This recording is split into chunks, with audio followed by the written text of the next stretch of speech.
Welcome to the Smark Foundation podcast. I am Eric. This is Adam. Oh, hi, Marks. And we are here to talk about the best and worst of AEW for the week. And we missed you guys last week. Yeah, I sorry about that. Real life yeah, got in the way. yeah. Adam had snow, I had fires, very Game of Thrones type shit.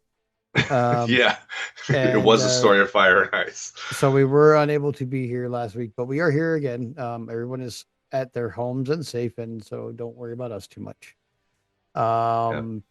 We got a couple things for the opening here. Before we get into the good meaty part, I am fresh off a trip to Denver, and I actually, Yeah. while I was in Denver, got to run across Ed and Sav, who are friends of mine on Blue Sky. They Ed works at a dispensary. We talk about weed a lot together.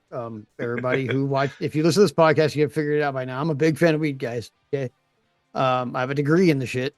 And I'm getting a better degree in the shit. So like, it's not like, I'm just some stoner. I'm educated as a stoner. So I talked to Ed and I was like, hey man, what dispensary do you work at? A while back when I was going to make a trip to Denver. And, he told me, which I didn't expect him to, because I was like, I understand people like their privacy. And if he didn't want to tell me where he worked, and thought that was a weird question to ask. I understood, I was like, I wasn't trying to make things awkward. I was just like, he always talks about certain strains and things that they have, certain, things we like and stuff like that. And they had what I believe to be a good selection. So I, asked him where he worked, and I expected him to say no, or not tell me, because that's a weird question to just ask somebody that you only know on Blue Sky. Yeah, internet things. You're always taking a chance you're always with taking people. a chance. I mean, you remember what I showed you a few days ago, right? Yeah. Follower hitting me up with weird DMs like, I don't know. This seems. She might as well have been Megan Bain, because that was mega sus. Yeah, it was mega sus. But yeah, so like, he told me where he worked, and even kind of gave me like a time frame that he would normally work, and stuff like that. So the first night we were in Denver, we went to the dispensary where he works, and he wasn't working. And I was like, okay, well, that's fine. So I hit him up and I was like, hey, yeah, I went by your spot. You weren't there. He's like, well, I work like tomorrow. But if y'all want to get together and have lunch or something, that'd be cool. And I was like, okay, and he was like, okay, cool. What do y'all feel like? Like we reconvened the next day, and he was like, what do y'all feel like having? I was like, what's good? And they took us to like what was effectively a gay bar with a kitchen, and the best burger I've ever eaten in my fucking life. Oh wow, really? No questions asked. Nice. Shout out Hamburger Mary's in Denver for the Buffy the Vampire Slayer burger. That's exactly what I would have gotten based on the name alone. And it was the most fantastic burger I have ever had.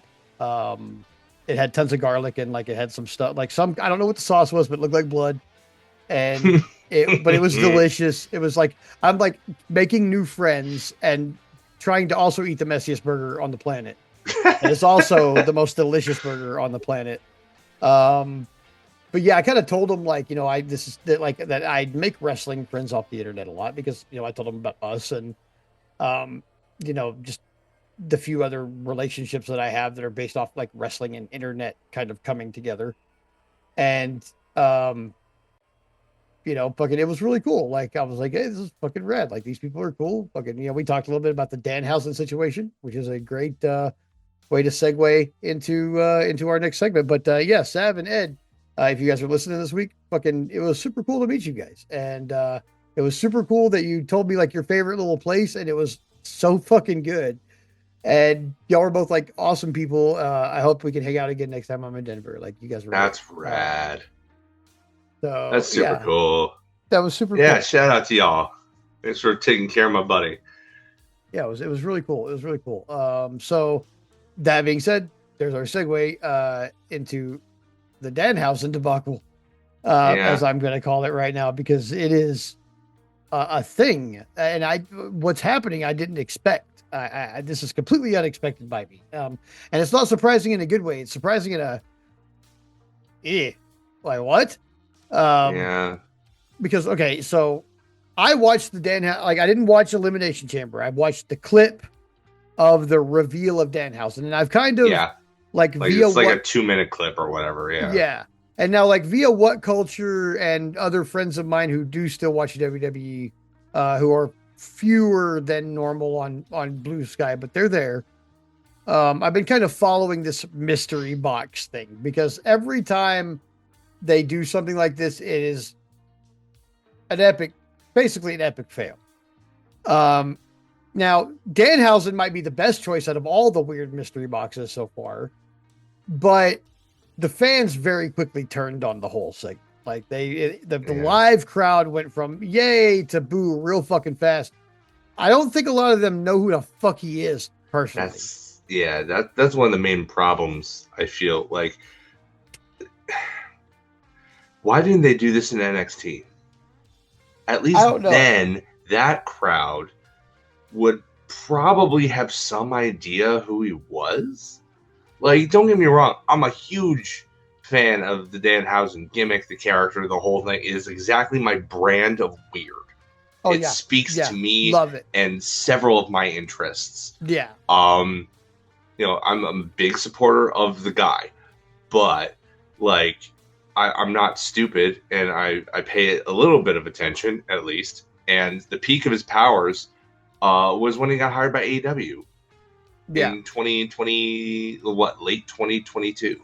I Mhm. think it was like right before they bought Ring of Honor. So yeah, that would have been late 2022. And like, he was hired, I think, mostly because he was a hot commodity on the indie scene. He had just done his Conan O'Brien interview. He was a hot ticket, and Mhm.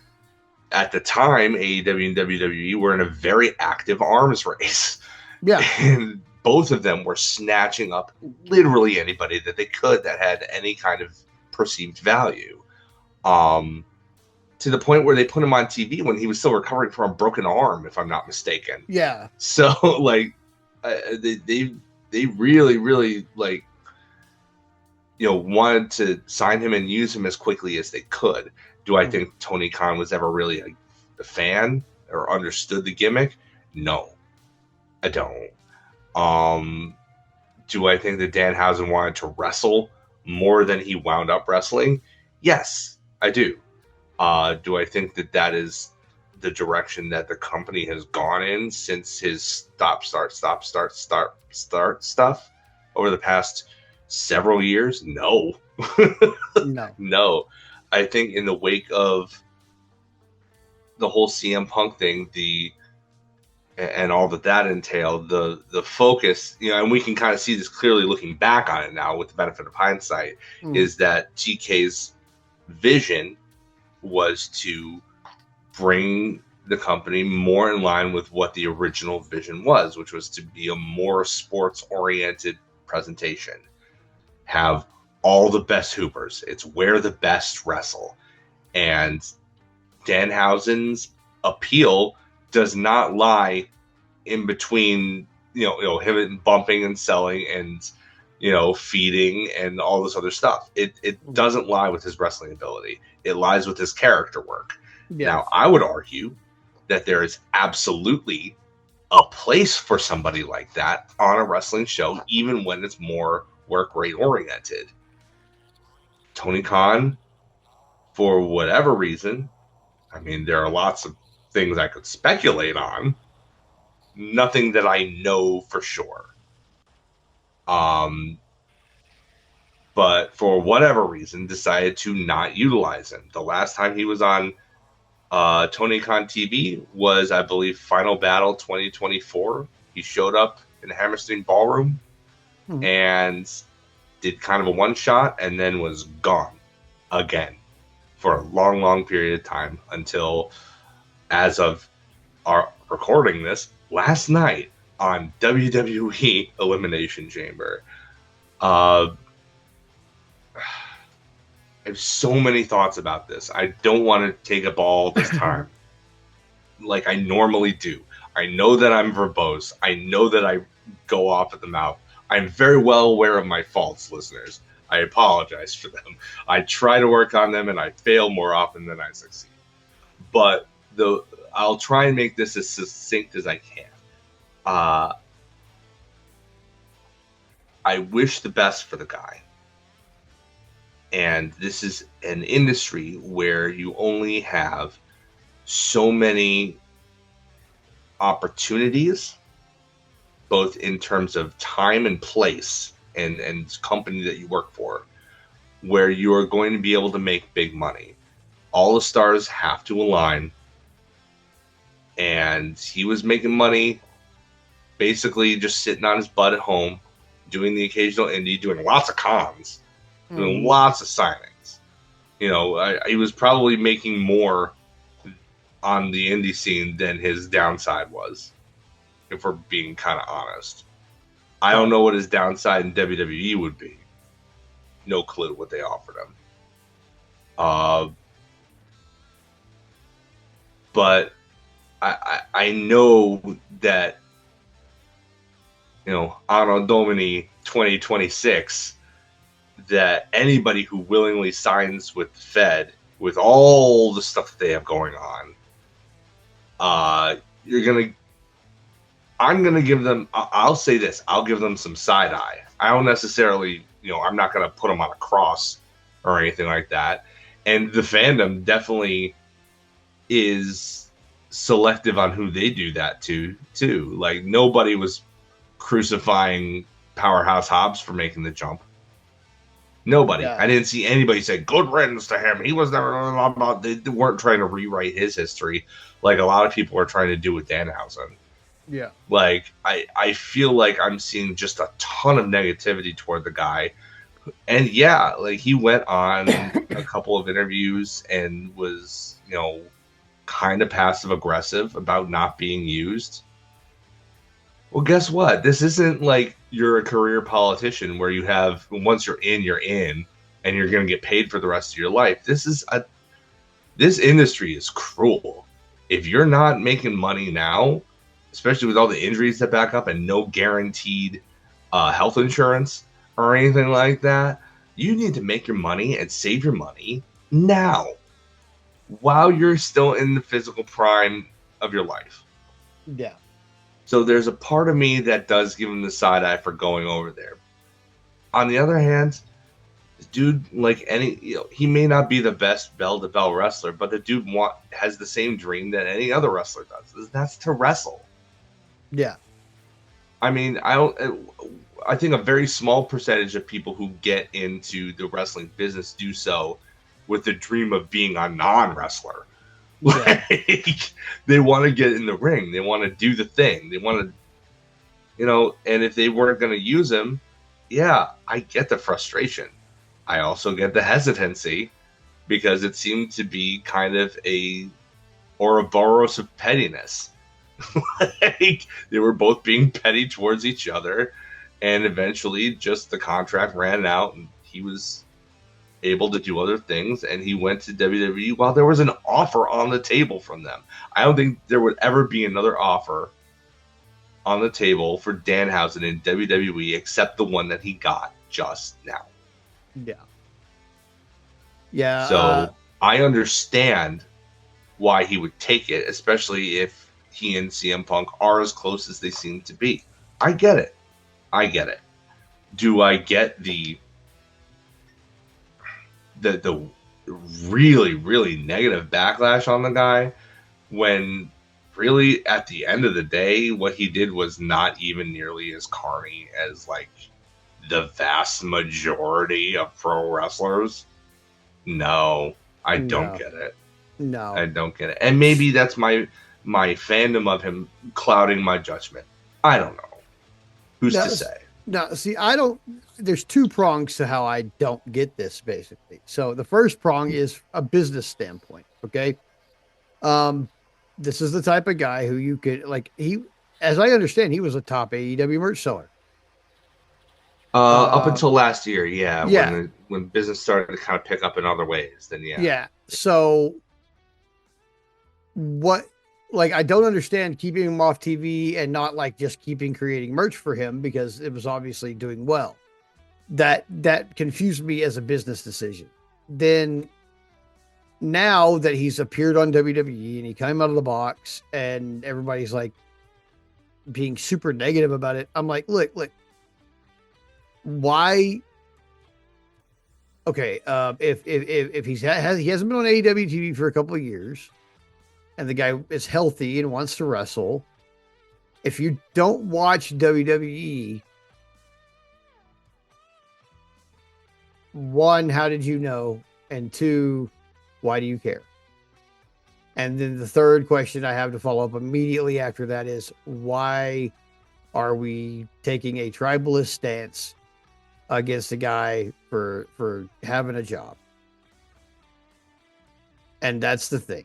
And that's the thing that I've kind of been screaming from the rooftops since I got on Blue Sky, because there is like this, there was at the beginning a level of toxic positivity, and it was disguising a lot of the underlying tribalism and stuff like that. And now it's kind of rearing its ugly head again because someone decided to jump ship. And this didn't happen to Hobbs. It was like 50-50 with Cody. Nobody really gave a shit when Rusev jumped back over. So Mariah May didn't get any real backlash from I mean, she got over, a little bit, but not like this. Not like this, no. So it's weird that this is the target.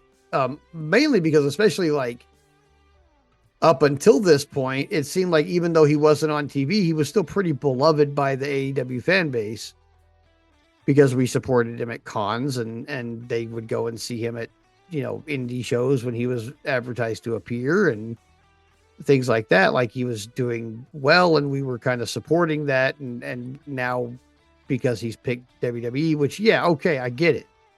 I get that that's not the place where we want anybody to end up because of what they are and what they're becoming. But at the same time, it, like, New Japan, AEW, WWE. If you work CML. anywhere, CMLL. But I mean, that's kind of ex AEW, you know, like that's like CMLL to AEW, almost as AAA is to WWE kind of thing. Yeah. So like, but when you look at it, like, and even NJPW kind of as an extension of AEW and vice versa, you can't really go anywhere and make a bag as a wrestler without like a horrendous indie schedule, which I saw, like, we saw what the guy was doing. You know, he was like constantly on the road and traveling and doing things that, you know, you shouldn't have to do if you're a contracted wrestler.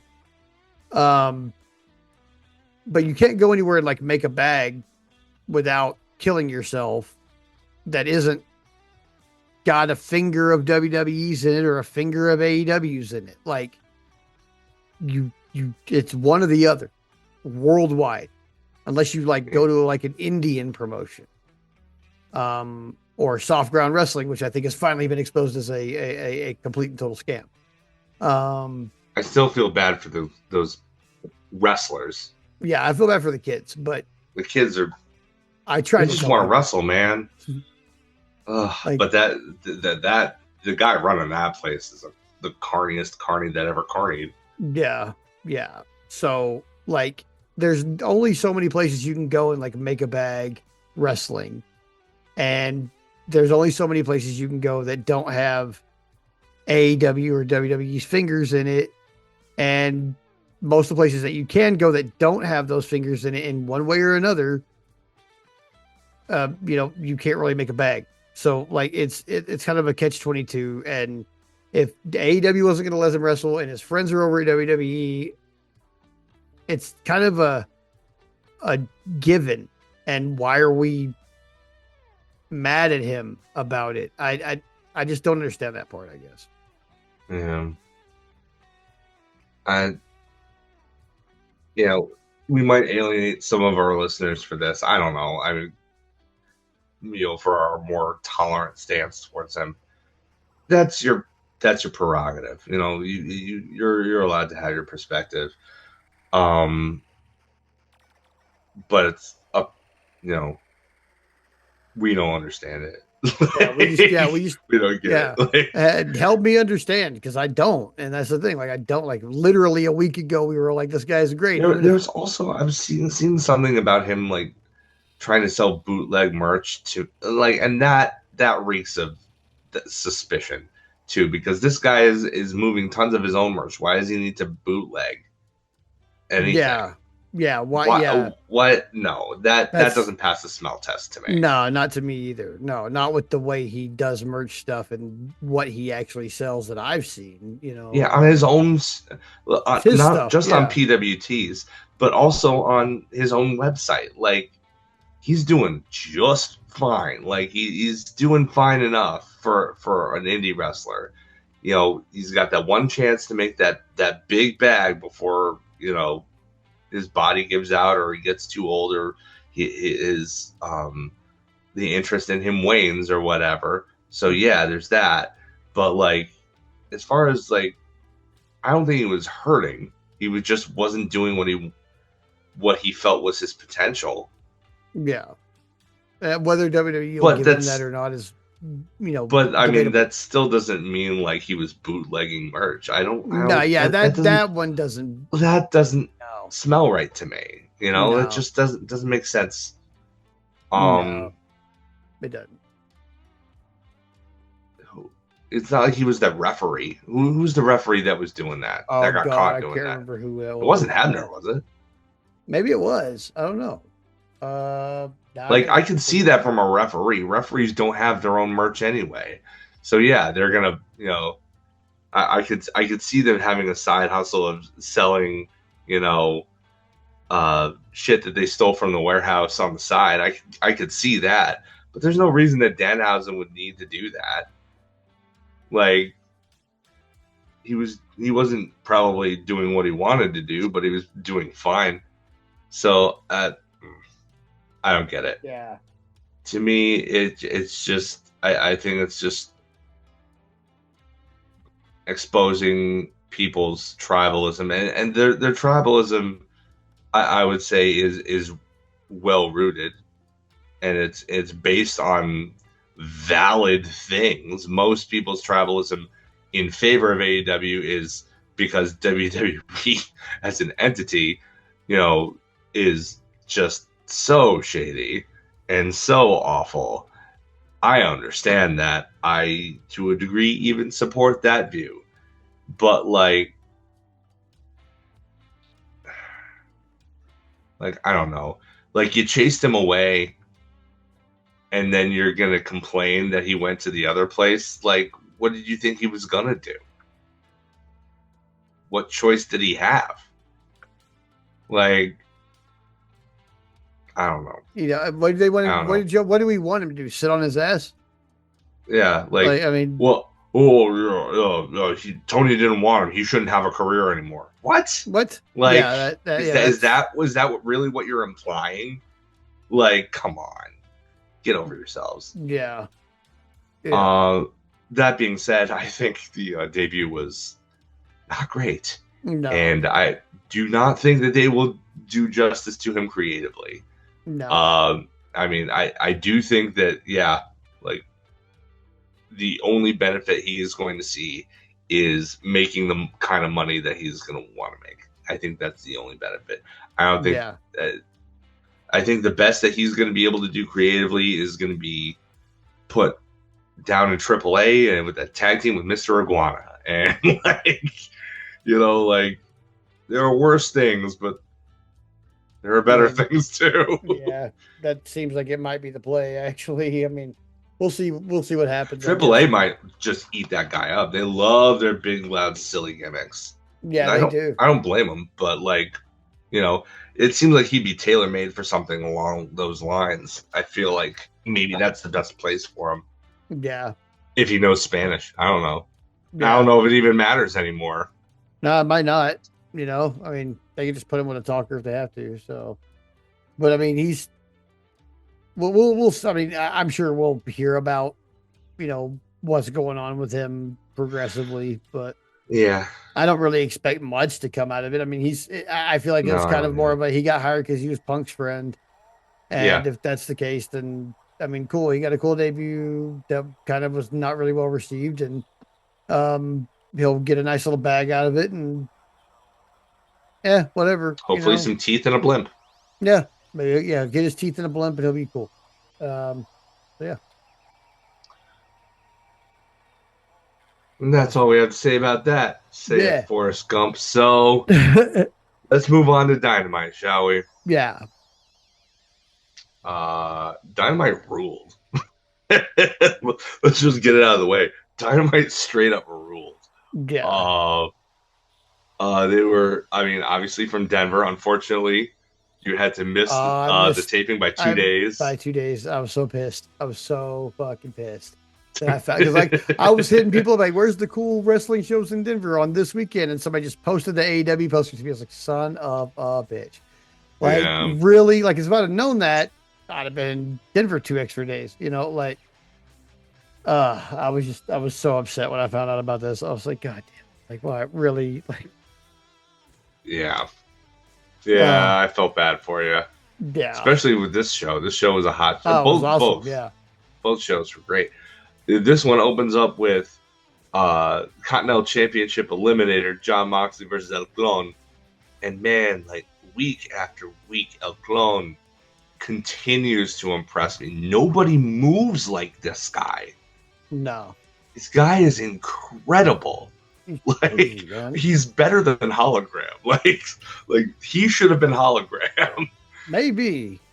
Like I don't know. I don't know. I think that it was a smart idea to be having him like lose all the time when hologram was built up to have like an over a year long winning streak. I think that's kind of a misstep. But I can't blame anybody for. I can't blame Tony Khan for wanting to use the guy because the dude is incredible in the ring. Yeah. Like, just does stuff that, like, you never, ever think would even be possible. Like, he's just incredible. I know I keep saying it over and over again, but that's really the best word I can use to describe him. Yeah, you know, they keep going on and on about how like gravity's optional for Kevin Knight, but really, I mean, I think gravity's optional for Clone. Like, the guy he just moves so well, and it's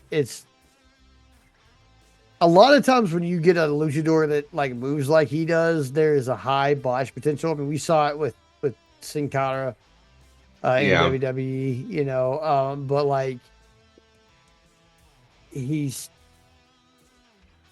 really sure-footed, and I think that makes it just that much better. It's because none of it feels like he does something wild, and you're like, wow, that was cool, and then it's like, but not really surprising. No, you know, like, not at this point, and he hasn't even been on wrestling full time with them for a long period of time either, and we're this early saying, no, that doesn't surprise me.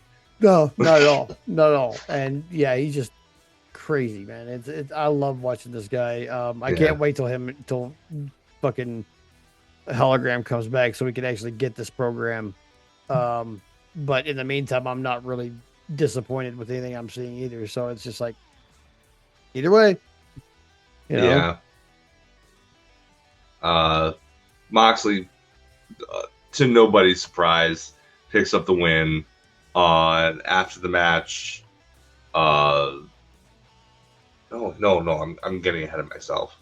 No, that's on Collision. But yeah, he's just going through like the entire Don Callis family and being like, you get an eliminator shot, you get an eliminator shot, you get an eliminator shot. But the only person who I can actually like maybe beat him is Takeshita.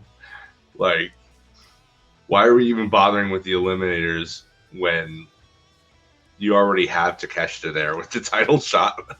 Like, right, I don't understand that. That part of the booking is a little weird to me. Like, you could have these matches and just have them be normal matches. Yeah. And that would make more sense than to have them be eliminator matches.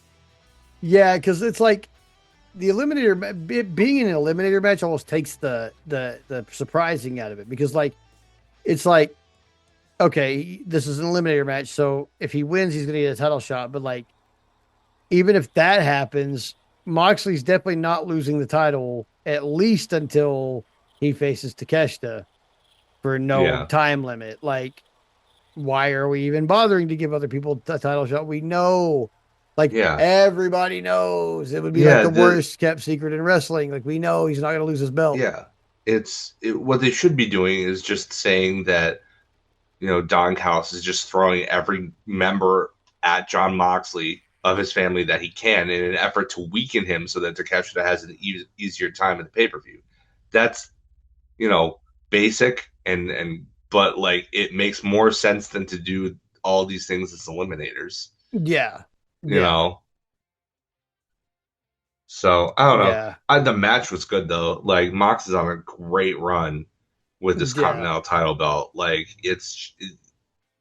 honestly like it's given him renewed energy. I think because it's something he can sink his teeth into. Like I don't think he ever even really liked the way that they handled the world title belt in the briefcase thing.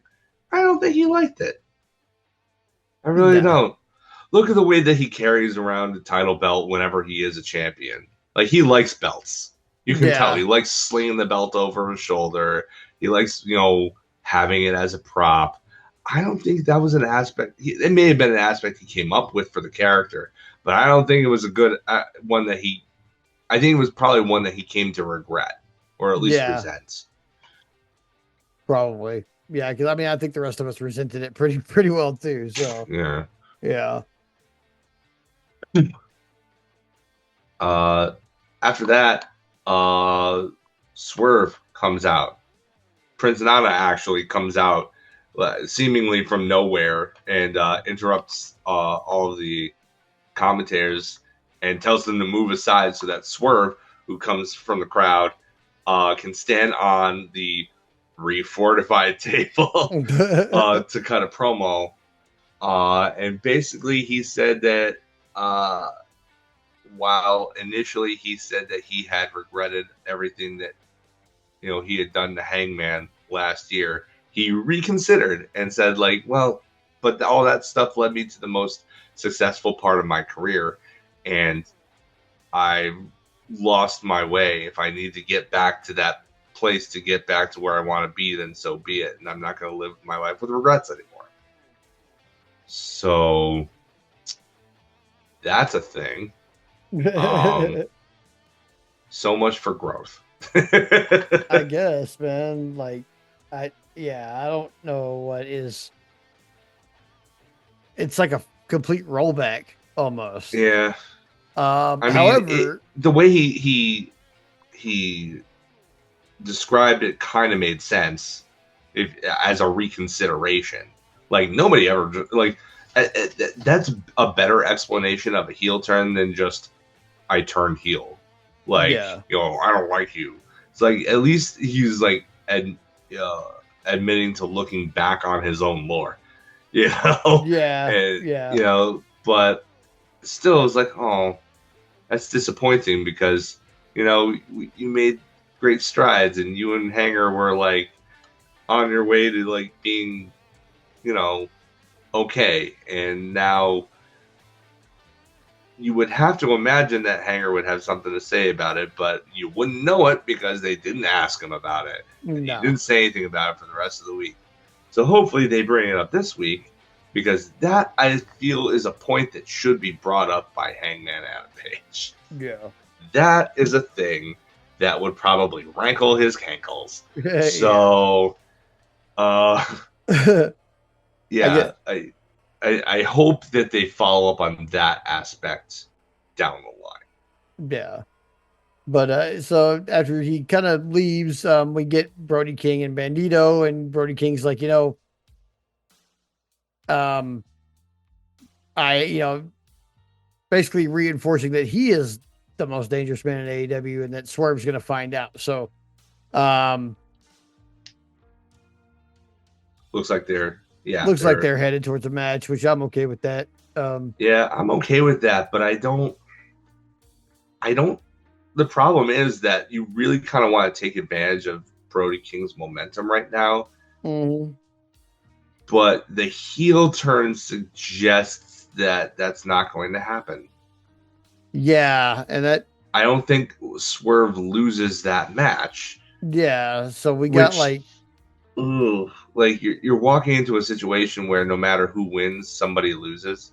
Yeah, and that kind of sucks because like Yeah, it would just be another in a long line of, oh, we're heating up Brody and we're done.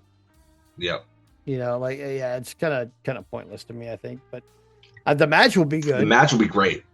Yeah. The match will be fantastic. I'm pretty sure. Especially since you don't see, like, Swerve is obviously no small man, especially with the mask that he put on in his rehab. But like, you don't see him going up against like huge dudes all that often. So it's a very interesting dynamic there where Brody King, who's like a legit 6'6" or so and like close to 300 pounds, but who still wrestles a very athletic style, that's going to be one of those styles make fights deals. I'm really looking forward to that. See how they navigate that, because I mean that's the closest he's gotten to fighting like a really big dude was when they were having him start out the feud with Keith Lee before he disappeared from our televisions. Yeah. Get better soon, big man. Love you, miss you. Yeah. But like, you know, Brody King's even bigger than Keith Lee. So like this is going to be a very, very interesting match from a style standpoint. I think it's going to be good. It's going to be real good. Yeah. After that, we've got what I thought was a really great match. Oddly enough, because I fucking hate Gabe Kidd, but Gabe Kidd and Orange Cassidy was like I won't take damn away. Good. Gabe Kidd can work. Yeah. I just hate him. Like I just hate him. Like yeah, I just don't like him. And that's good for him because I'm pretty sure that his whole gimmick is to be the most unlikable person possible. He looks like a grown-up garbage pail kid. But like, yeah, so I bet that he would be smiling if he heard those words. He probably would. Hate him because, like, yes, I'm doing my job. Yeah, but I really do hate you, man. Really, hate there aren't that many. I hate you, cunt face. On this roster that get that kind of reaction from me, but there is something about this guy that I just do not like, and it just ugh. It's like Doc Holliday. Now I'm sure I hate him. And like and you know, it wasn't like a super clean win. He raked the face or whatever into going into the pile driver, but like it still left me cold that he essentially beat Orange Cassidy clean. Yeah. That bugged me real bad. Like they made up with him for the aftermath. Clark Connors comes out looking like, you know, he belongs in a Tarantino film, and not necessarily in a good way.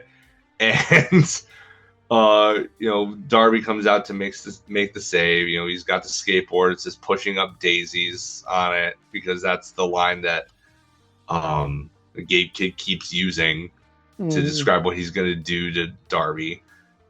You know, I mean, Darby and OC are AEW originals. They've both been there almost since the very, very beginning.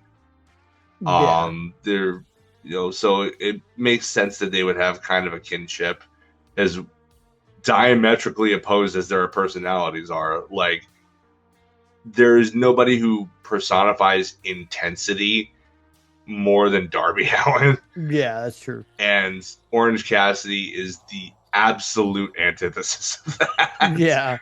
Who doesn't take much of anything seriously. One thing I liked about this aftermath was I got another tick on my list of you can't fake that. Because guess what? You can't fake, guys. 140 pounds of human on top of a pair of skate trucks on someone's back. Yeah. You absolutely cannot fake that. Oh, God, that looked painful. Yeah, And I have been hit with skate trucks before, and I know they're painful. Good. You know what? I'm gonna give Gabe Kidd props for taking that. I will. Yeah. I mean, I have fair is fair. You know, I am nothing. If I'm not fair, or at least try to be. Yeah. So that was a gnarly thing that he was willing to take.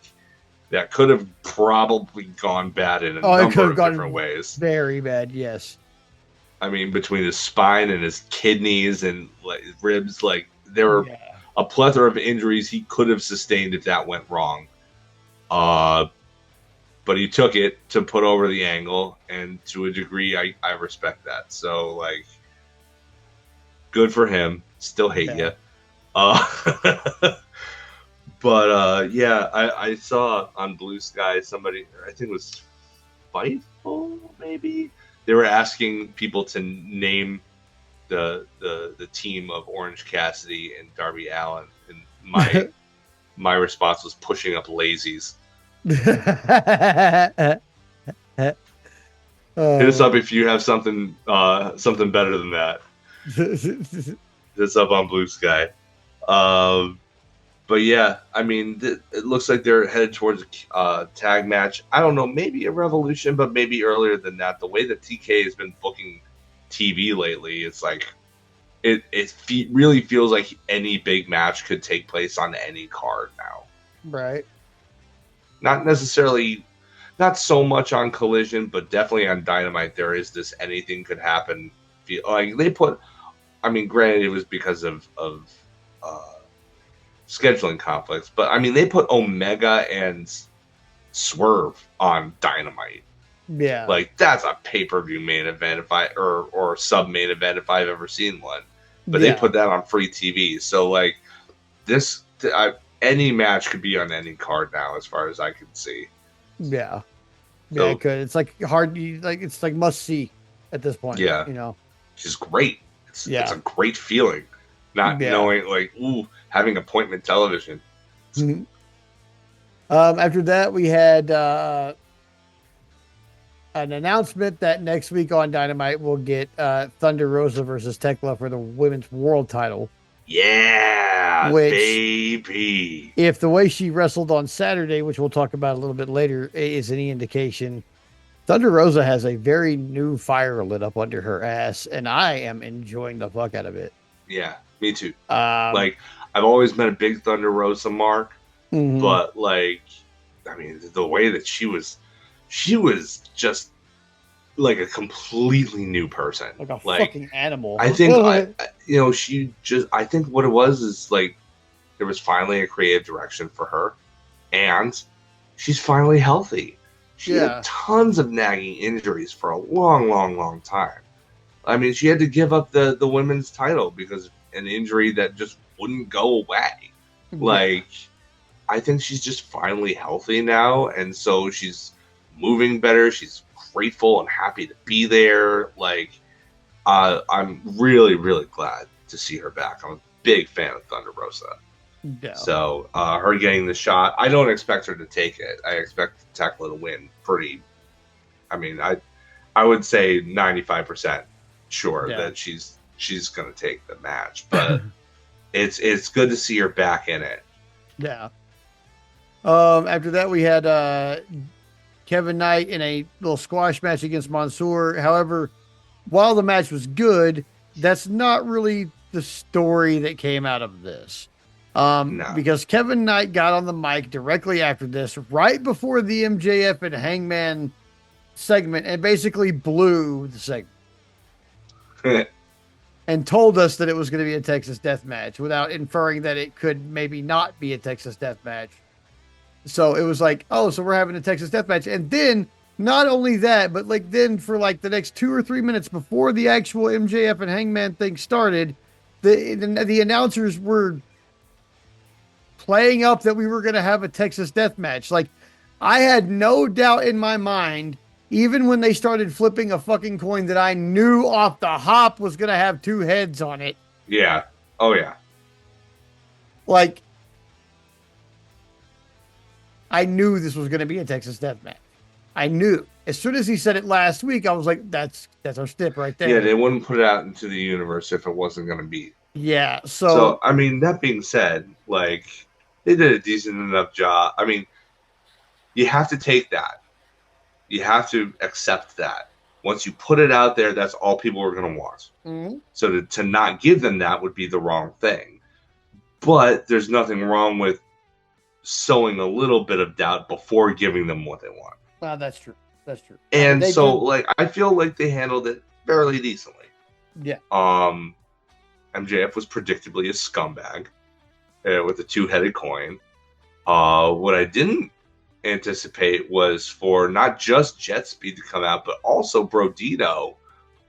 Very, very nice to see that, even if it's because of a united, or a common enemy, that, hey, guess what? In this company, baby faces have friends. Yeah. It's like it almost never happens in wrestling is the baby faces having friends to back them up. And thank God in AEW, they're like putting that shit to bed. Yeah. Like people got friends, people work together, and sometimes those people get along. Yeah. Like, I get why for so long, and especially, I mean, you can blame this on WWE, but that's really only because they were kind of the only big game for 20 years. Mm-hmm. But like you go earlier, the factions and stables tended to be heel heavy because that's a way to build drama on your heroic lone babyface champion. Yeah. So you give them a bunch of guys a gauntlet to run through, and it's more heroic, and you get to build the babyface.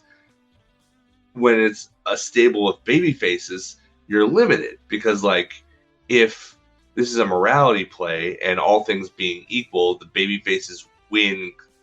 If everybody fights clean, the baby faces win all the time by virtue of their virtue. Then having a stable of baby faces kind of like negates tension because it's like, well, they're going to win all the time. There's no stakes. There's no, if the baby faces have backup, then there's nothing to fear on their behalf. Yeah. So I understand the reasoning. I understand the logic, but we've moved on. Like, we want more realistic stories. There's nothing realistic about bad people banding together and good people not banding together against them in a united front. Right. Furthermore, and this is even more important, it makes no sense for bad people to have friends and genuinely good people to not attract people to their presence. Right. Makes no sense for good people to not have friends. Yeah. Zero. None. Right. So I'm glad that AEW has seemingly gone out of their way for most of its existence, really, to subvert that trope in pro wrestling. Yeah, I like that too. I really do because, God, I always hated watching a babyface get beat up by themselves. Like even back in the NWO days when like it was the entirety of the WCW roster against the NWO, it always seemed like they were always cornering one guy, and it's like it's a whole company of people. Yeah. You mean nobody saw that? Nobody did nothing. Nobody's coming to help. Yeah. I mean, it was especially egregious when it was just the three of them. Yeah, right. Like how do you? They declared war on your company. Everybody who works there is part of the company. How come everybody isn't banding together? Yeah. To destroy them. How come this wasn't a 97-on-3 ass whooping on day one? You know why? Because there's no drama in that. That's the only reason why. It's a narrative reason. It's not a logical one. It's a narrative one. Yeah. But I'm glad that we've moved past that. Yeah. And are still finding ways to add stakes to things. Yeah. After that, we've got Jamie Hayter and Alex Windsor backstage after their win on last week's Dynamite. And apparently they don't give a flying fuck since their Yeah, merge. I This is like silly. I like Jamie Hayter and I like Alex Windsor. I don't like what they're doing because it's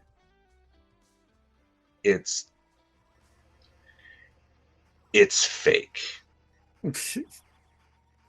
It comes off as try hard. Mm-hmm.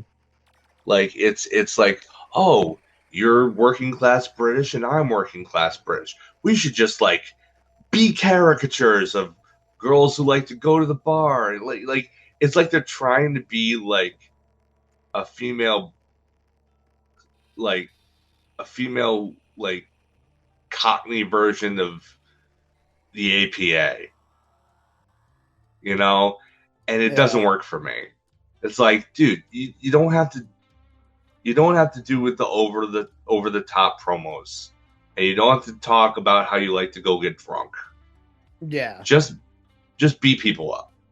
Shut You don't up have and to do play the more than that. hits. You don't have to do more than that. No. Any more than that is just like it I don't, like I said, like the only most accurate way I can describe it is just it's try hard. Yeah. And it doesn't come off as natural. And Yeah. it just It's not organic at all. yeah, it's inorganic. This is probably the best way to put it. I like the girls. I do. I love them both. I like their matches. I like the way that they go about it. But like, I'm not digging these promos, man. It's not hitting for me. Yeah. I guess it's not my flavor of silly, is what it is. Really, Maybe. I don't know. I'm not really feeling it either though. like I don't mind silly, but it has to be my flavor of silly, and Yeah. this isn't my flavor of silly. Um After that, we had our AEW Women's Tag Team Championship match with the Babes of Wrath versus Mega Bad. And Oh boy. I mean, I think the big story out of this is that Penelope got injured mid-match, and they basically had to stop it. I'm And glad that more fucking it seems Penelope, to have. man. I'm glad that it seems to have turned out to be not quite as serious as they feared. Yeah, Like they feared that she broke her ankle, but it looks like maybe that's not the case, and that maybe it's not as quite a severe injury as yeah, that, which is fantastic. Um, I have no idea what the finish of this was originally slated to be. I'm glad they changed it on the fly because there's no reason that it would have been real crappy if the finish was to have a title change, but it came off the backs of Megan Bayne fighting from underneath as a heel. No, yeah. No, that would have been awful. no. I like Megan Bayne. We went over this 2 weeks ago. I'm a fan of Megan Bayne, but she is in no way, shape, or form an underdog. She should not be fighting like one. And if they were to continue with that, if that was the original plan, to fight off both of the Babes of Wrath by herself is a bad look. Yeah, Not only does it quasi turn the Megasis babyface because she just made, she was the underdog because it was 2-against-1. The 2-against-1 were your biggest baby faces. The first in your inaugural women's tag team championship, and she did it by herself. Like, what does yeah. that say about your inaugural champions? It really, really puts them in a bad light. Yeah. I'm glad they called an audible on this one. Me too. I feel bad for Penelope. This always seems to happen to her right on the cusp of like big events for her. Yeah, Like this because it's happened with Blood and Guts too, and but apparently, like she was back there doing like a promo and backstage afterwards. Like that girl's tough. That girl is double tough. Good. Like I have so much respect for Penelope Ford. Yeah. So like, I mean, it was always there. Like, I mean, just showing up throughout her more recent injury, getting in her. She wasn't wrestling. She still got in her gear with a freaking busted shoulder and arm. Like that can't have been comfortable. No, not like, at all. I have so much respect for Penelope. Yeah. You know, she definitely deserves, you know, something for her trouble. I imagine that she was probably going to get it here with the tag team title win, but just terrible timing. Yeah. Oh, also, stop giving Harley Cameron such crap for this. People, like, it's a terrible situation. Yeah, that both Willow and Harley should have not parted the Red Sea and let her just crash in between them. But at the same time, like, chasing the girl off of social media is just, do better. Do Yeah. better. I'd like to see any one of these people who gave her such harassment to the point where she left. Yeah, I mean, she should have left Twitter a long time ago because everybody should leave Twitter. But, you know, that she left Twitter, like, I would love to see any of them try moonsault from the top all the way down to the bottom. Yeah. It's ridiculous. Love to see it. Love to see it. I would love to see them land on their necks and break their necks in an attempt to do what she did. Yeah. And then complain about what. I would love to see them catch her and be in the Harley Cameron situation. Like, I just, poor Harley. I feel so bad for her. Yeah. Like, I bet nobody feels worse about the situation with Penelope than Harley Cameron. You don't have to rub salt in the wound. No, it's bullshit that you would, like, if y'all want to pick on somebody in wrestling, there are plenty of people that y'all could go on social media and pick on who fucking deserve it. Yeah. Like Trevor. Yeah, trust me. Like, wrestling has not any shortage of scumbags you could look up and go make fun of on Instagram or Twitter or wherever you want to go make fun of them. Yeah. Leave Harley alone. Like, leave the genuinely nice people the fuck alone, please. Yeah. Like, don't make us look bad as fans by harassing nice people. Like, don't fucking do that. Like, yeah, because then you get people like me who are the group's assholes, and we have to come along and be mean to you. And yeah, we're meaner than you are. All right, so just fucking quit it. That irritates the fucking shit out of me when stuff like that happens, man. Like, yeah. What did they fuck, like? Especially on Twitter, because you people are like, I'm sorry, okay. If you're listening to us and you're still a Twitter user, I apologize in advance for what I'm about to say. But Twitter is the largest fucking cesspool of pieces of shit on the fucking planet. Like, 4chan could fucking never, okay? Like, literally, like, Reddit is not even close. Twitter is the biggest shithole as far as social media goes on the fucking planet, and you'll never convince me otherwise. Maybe Truth Social. Well, yeah, but I'm talking about ones that I've experienced. I can't speak on True Social because I've never been there. Because when they first came along, and I would have had an interest to go there and see what was going on, they were literally asking for your social security number during sign up, and I wasn't fucking giving it to them. So, no way, really? Yeah. So I wasn't giving them that shit, and so yeah, I didn't use True Social ever, and I don't to this day. So I cannot, like, I'm one of those people, like, hey, I don't have that experience. I can't speak on that. I don't fucking know. But Twitter, I do have that experience. I can't speak on that. I do fucking know. And y'all are pieces of shit over there. There's a reason I'm on Blue Sky only. Yeah.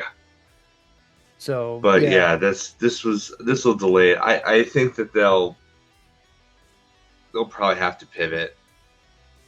But you know, I don't know how long that'll take because we don't know the actual severity of the injury that Penelope sustained. So, you know, we'll be on the lookout for updates there. In the meantime, we had big meaty men slapping meat. Brody King versus Mark Davis. Good Lord. Yeah. Oh, man. They beat the fucking shit out of one another here, man. Like, I loved that Mark Davis was still selling the hands through the whole thing. Oh, dude, that shit was so gnarly last week. Like, oh my God. Yeah. Like, I've never seen that happen. Sure that was I'm pretty sure that was real. Like, Yeah. I know some people think, oh, he bladed. Like, I don't know about that. You don't blade your Because hand, first of all, folks. You yeah, don't do I don't that. know why you would. Like, there's no benefit to it. Too many big veins in your hand you could hit. You don't blade your hand. Yeah, yeah. But He might yeah, have like hard way. If he his, did that on purpose, he hard weighted on purpose. yeah, And I don't know if he fuck. was trying to draw blood, but he definitely punched that post for real. Yeah, Like, that. he Oh god, that was absolutely did. so fucking awful looking, dude. I was like, Oh, yeah, like my entire arm seized up out of yeah, reflex when I saw yeah. that. I'm like, ah, I got that. no. I got that roller coaster feeling in the pit of my stomach when I saw it. I was like, oh, it was Oh, like watching Sid's leg somehow. Like it was just, oh God. oh Oh, don't bring yeah, that it up. was like that, dude. And I can't watch that ever again. Like I got to see it the one time, and I'll never, no, You don't well, need to. ever, You don't need to see it more than once. not You willingly. don't need to see it once. Yeah, I didn't want to see that Nobody shit needs. willingly, and I'll never see it Um. willingly again. And I will never rewatch Mark Davis doing that shit to his hand ever again. I'll Yeah. never watch that shit again. I loved that it was sold throughout the entire thing. I mean, probably didn't have to go out of his way to sell it, but Probably he, not. he Probably did not. he did sell throughout the whole thing, and like this dude, this it just beat the brakes off of each other. Good for Mark Davis or for TK for not doing the thing they did last time with Mark Davis, the last time he lost a partner, and just kind of didn't book him until he got a partner. Like they're continuing to feature him on TV, and good for Mark Davis for taking the opportunity afforded him and really just showing out every Yeah. single week after week. Now this is like the Yeah. third or fourth match in a row since Jake Doyle went down, where Mark Davis has just had a banger. Like Yeah. I know that Kyle Fletcher is just god tier at this moment in time, but like let's not sleep on Mark Davis. There's no let's get rid of the myth of the Genetti, right? Yeah. Yeah. Because, You know well, what I bugs mean, me about that too is that like Genetti was really talented. I actually thought he He was was, the better wrestler of the two. I mean, eventually Sean would eclipse him on that front too. Yeah. But like But it took a as a while. technical wrestler, Mhm. yeah, Genetti was at the point where they broke up. Genetti was the better wrestler. He was just party Marty and Yeah. couldn't just get out of his own way. And Sean was pretty. Like, That's just what it was, man. and he was a much better talker too. Yeah. Like, Genetti Yeah. was never a good talker, really. Yeah. And WWE at that point was about talking. It wasn't Yeah. about the ring. And it still, I mean, technically still isn't, but, Yeah. yeah. But like, let's not forget too that Genetti did have a little bit of success. They wanted to push him. Oh, yeah. Yeah. They wanted him They to had be him great. take the IC. They had him take the IC title off of Sean. Yeah. For a cup of coffee. But like, he got in his own way. He couldn't quit stuffing cocaine up his nose, which is Yeah. typical for 80s wrestlers that failed. It tends to be Yeah. a common ingredient. Yeah. So, but yeah, I mean, as far as Davis, like, this guy is, I want to keep seeing him. I'd prefer to see him a little bit more, maybe picking up dubs. You're not going to be able to keep this guy in the Don Callis family forever. No. It is painfully obvious that like I'm sorry, but like the episode of Hey EW kind of ruined him being a heel. He's such a teddy bear because he's such a nice person and he's so endearing. He really is. Like, that's the kind of guy that's like, dude, I want to hang out with that guy. Because he seems like he would be like just the most considerate friend. Like, yeah, exactly. And so you're not like, just like Fletcher and Takeshita, you're not going to be able to keep these guys heels forever. No. And if Mark Davis keeps doing what he's doing, it's going to be possibly even more expedited than Takeshita and Fletcher. Like, and that's not necessarily good because we've been dropping the seeds of Takeshita and Fletcher forever. Like, there hasn't been a single seed that tells us that maybe Mark Davis might turn good and leave the Don Callis family, except that he's wrestling really well. and really putting in the effort. But unfortunately for heels in AEW is that if no matter how bad you are, if you wrestle well, you're gonna get over and people are Yeah. gonna cheer you, and it's not gonna be anything you can do anything about. And Like I have yet to see a heel start getting cheered and then be able to do something heinous enough to keep the AEW crowd from cheering them. yeah, it's tough. Like, I mean, for example, for MJF, like I made it very clear on this show that I didn't necessarily buy his babyface turn, but clearly I'm in the minority of that, so we're gonna count it. It took him getting injured and laying off, and then absolutely obliterating Danny Garcia upon what 3 or 4 weeks into his return.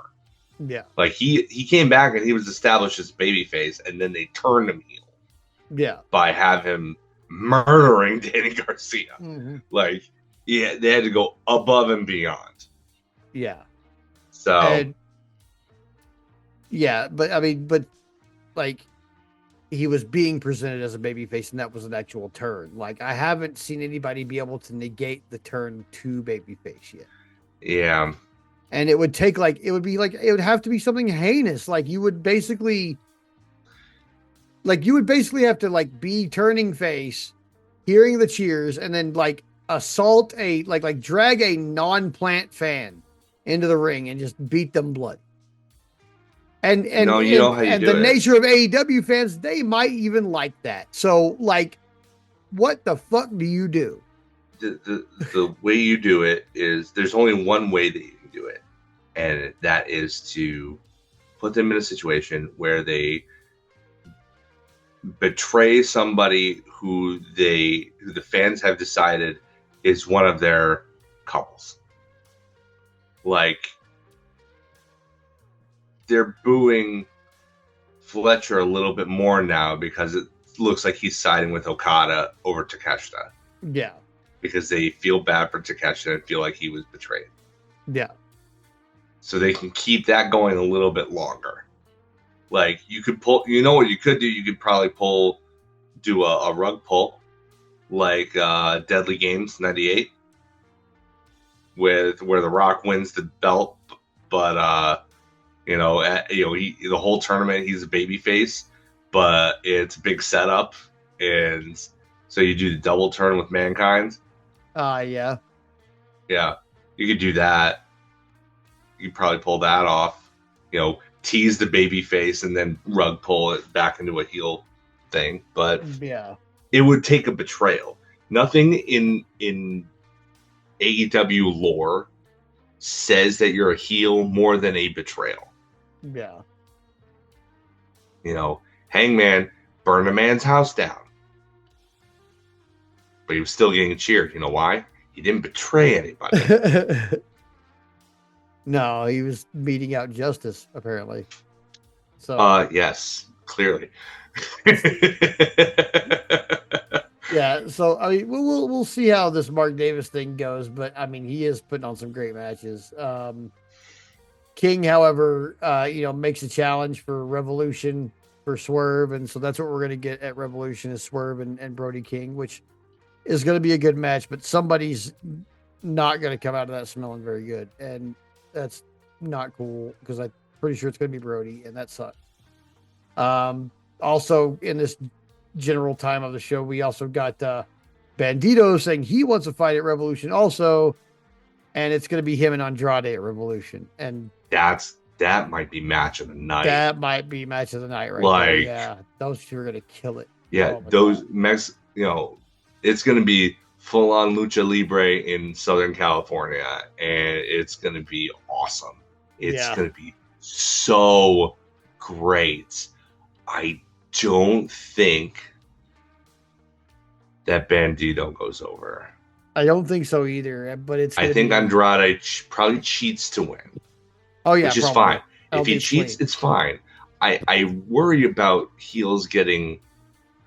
When heels get clean wins, that's when you start seeing people get behind them, so As much as I really, really enjoy Andrade, I wouldn't cheer him if I was in that crowd. I would play along. I'd be like, well, unless he was doing the gimmick with the planted fan, I'd cheer that. Yeah. As I saw somebody on Blue Sky today put it, he's the only one to use divorced dad energy for good instead of evil. All right. It's like I can't help but get behind that because I think that's hilarious. It is. Yeah. Go on and live your best life, Andrade. Even if it means, hanging out with that boiled dildo, Don Callis. Speaking of Don Callis, afterwards we've got Fletcher backstage, and he's got his new pink TNT title, which we Pinky. totally called that happening. Yep. I'm so glad. However, it should have happened. It should have happened the first time. Yeah, and I'm glad they rectified it the second time around. However, the big story that comes out of this, beyond the pink belt, is that Okada and Fletcher are going to tag together on a Collision as Proto Okada, which is for the first time officially. Yeah, driving another wedge between Fletcher and Takeshita. We'll see how that turns out. And then also interesting to note, Okada makes it a point to say that both he and Fletcher are champions, unlike Takeshita. And then a couple of days later, Takeshita would win the IWGP TV title. Yeah. So now he's a champion again. Yeah. And he gets to flaunt that belt. That ugly belt. Oh, God. That's one of the worst looking belts I've ever seen. It's New Japan hideous. Belt, like IWGP belts are usually such bangers, dude. Like, it's so gross. Their heavyweight title is one of the best looking belts I have ever seen in my entire life. It's so clean. It's so classy looking. It looks exactly. It's just ornate and gaudy enough that it's not too much, and that it represents like the prestige of being a world heavyweight champion. Yeah. Without it being, I mean, it's so much better than the world's heavyweight title of theirs. That looks like that belt just looks like. My friend Jess describes it as the IWGP Divas Championship belt, and I can't say that they're wrong in that assessment. Yeah, like it's hit or miss with those IWGP title belts. Yeah, that TV title belt is one of the worst things I've ever seen. So lazy and so, dude. If I was 8 years old, I could come up with something better than that. I'm pretty sure. Yeah, probably. I'm fairly certain I did make a cardboard belt that looked probably better than that when I was 8 years old. I mean, putting it all on the table. That's probably fair. So after that, we had our main event, a Mile High Madness match with the Elite and the Rascals versus the Demand and FTR. This was basically Tony Khan saying, "Oh, Denver, you know what? Here's Anarchy Arena, as a treat." Yeah, as a little treat. And he must love Denver because he gave them Anarchy in the Arena as a treat, right? And it was pure chaos too. Oh, it was amazing. It was so much fun. I mean, clearly the biggest highlight was the vacuum cleaner and all the dust flying everywhere as Jack Perry hits. Who was it? Toa Leona. Yeah. Like with it. A big cloud of dust and lint and gross. It was so good. Everything about this was so incredible. A mushroom cloud of filth. And it was. They even had the music gimmick with Jungle Jack with Baltimore playing throughout like the first 5 minutes or so of the match. Yeah, I thought it was really good, man. Like once again, the party matches are like getting me. Yeah. I just had a lot of fun watching the match. I And like, you know what? I know that we call them that, and, and I didn't coin the term or anything like that. But like this felt like a party. Like this yeah, is the vibes of Anarchy in the Arena, which is what this was. Has always been like this is something that we're more than any other match in AEW. This the way it's presented is like this is something that we're sharing with you. Not yeah, something that we're putting on for you. This is something that we want you to be heavily invested in as a part of the show. Like, I don't know how they achieved that vibe. I don't know the magic behind it, but I know anytime I see a match like this, it's like, oh yeah, the word that comes to mind is party. yeah. It is just a wild wrestling party, and it's fantastic. It's so much fun. Yeah. I did like too that they managed to include what's the third guy? Myron Reed. He wasn't like part of the match, but they were able to include him with a clean over the top cutter. Like, goodness gracious, that was so slick. Like, he just runs out on the ramp, clears the top rope, no sweat, hits a cutter like it was nothing. Like it was nothing. Like it was. I was glad that anytime it's the Rascals, it's always like, oh, here are two of them. So I'm glad that they were able to work the odd man out in there too. Yeah. Good for them. Right. But yeah, Perry picks up the win again on Ricochet. Yeah. Like I know we on this show give Ricochet a lot of crap for his personal life and his choices there. But like in the ring, he has been proven time and time again to be very unselfish. Mm-hmm. Like I think he just knows that he can always get his heat back. So anytime that he's in, and he knows that GOA is in a little bit more vulnerable position than he is personally. So he's like always the one to take the pin in these matches that have all three of them in them. Yeah. Which because I think his heat's not going to be hurt by it at all. Yeah. And like, it protects GOA, who, I mean, they've had, to be fair, kind of a back and forth kind of relationship with being over. So it's probably the right decision. And he's he's a chicken heel. So it's not like he really loses anything by taking these non-title pins. Like he's already the loser heel. Like you can't really bury that guy when his whole point is to be the guy that constantly gets away with things that he shouldn't. Yeah. Like, Yeah. But yeah, so much fun. Yeah, and this was off the backs of the previous week FTR getting involved with Bucks' family. Yeah. So yeah, we didn't record anything for that week, but it should go without saying that it provided a little bit of context to this match. Lots of pile drivers. So many pile drivers. So many crazy off the top moves. Yep. Just everybody just kind of going all out. Like, I mean, especially when you got people like the Bucks and Ricochet and the Rascals in a match, like they really were just everywhere. They were everywhere all at once. Like it was. And the Rascals have a title shot at some point coming up. Do you think that?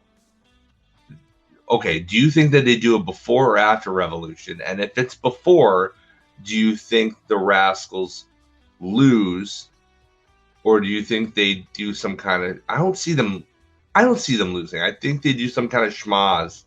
Yeah, I think FTR probably cheats to or something. Give them an excuse to be inserted in the match at Revolution. Yeah, if they are going to do that, they need to get her done quick. I mean, I feel like that's the play. I feel like you do a triple threat, and you have FTR eke one out by beating the Rascals, by Mhm. pitting one of them instead of one of the Bucks. So you draw that out and give a little bit more intrigue to that matchup because, that's been done several times. You need something to add something new to it to make people want to see it again. Yeah. But yeah, Dynamite was pretty fucking good this week, Dynamite man. was, yeah, Dynamite was awesome. It was great. Yeah, it was totally good. It was in a they taped Collision right after that. The crowd was still hot throughout the whole thing. Good on you, Denver. That kicked off with MJF in, I believe, the same suit as he was wearing earlier, coming to the ring and saying that he was going to force Collision to halt unless Tony Khan came out and reversed the decision on the Texas Deathmatch stipulation. He was greeted by Kevin Knight, who got in his face and said, you know what? Maybe I should be world champ, essentially. Because, I don't know if you've seen, I've been getting wins and been racking things up and blah, blah, blah. Maybe I should be next in line, et cetera, et cetera. And Max is like, you arrogant. He called him an ignorant, arrogant child. And called himself Big Hebrew, which I thought was funny.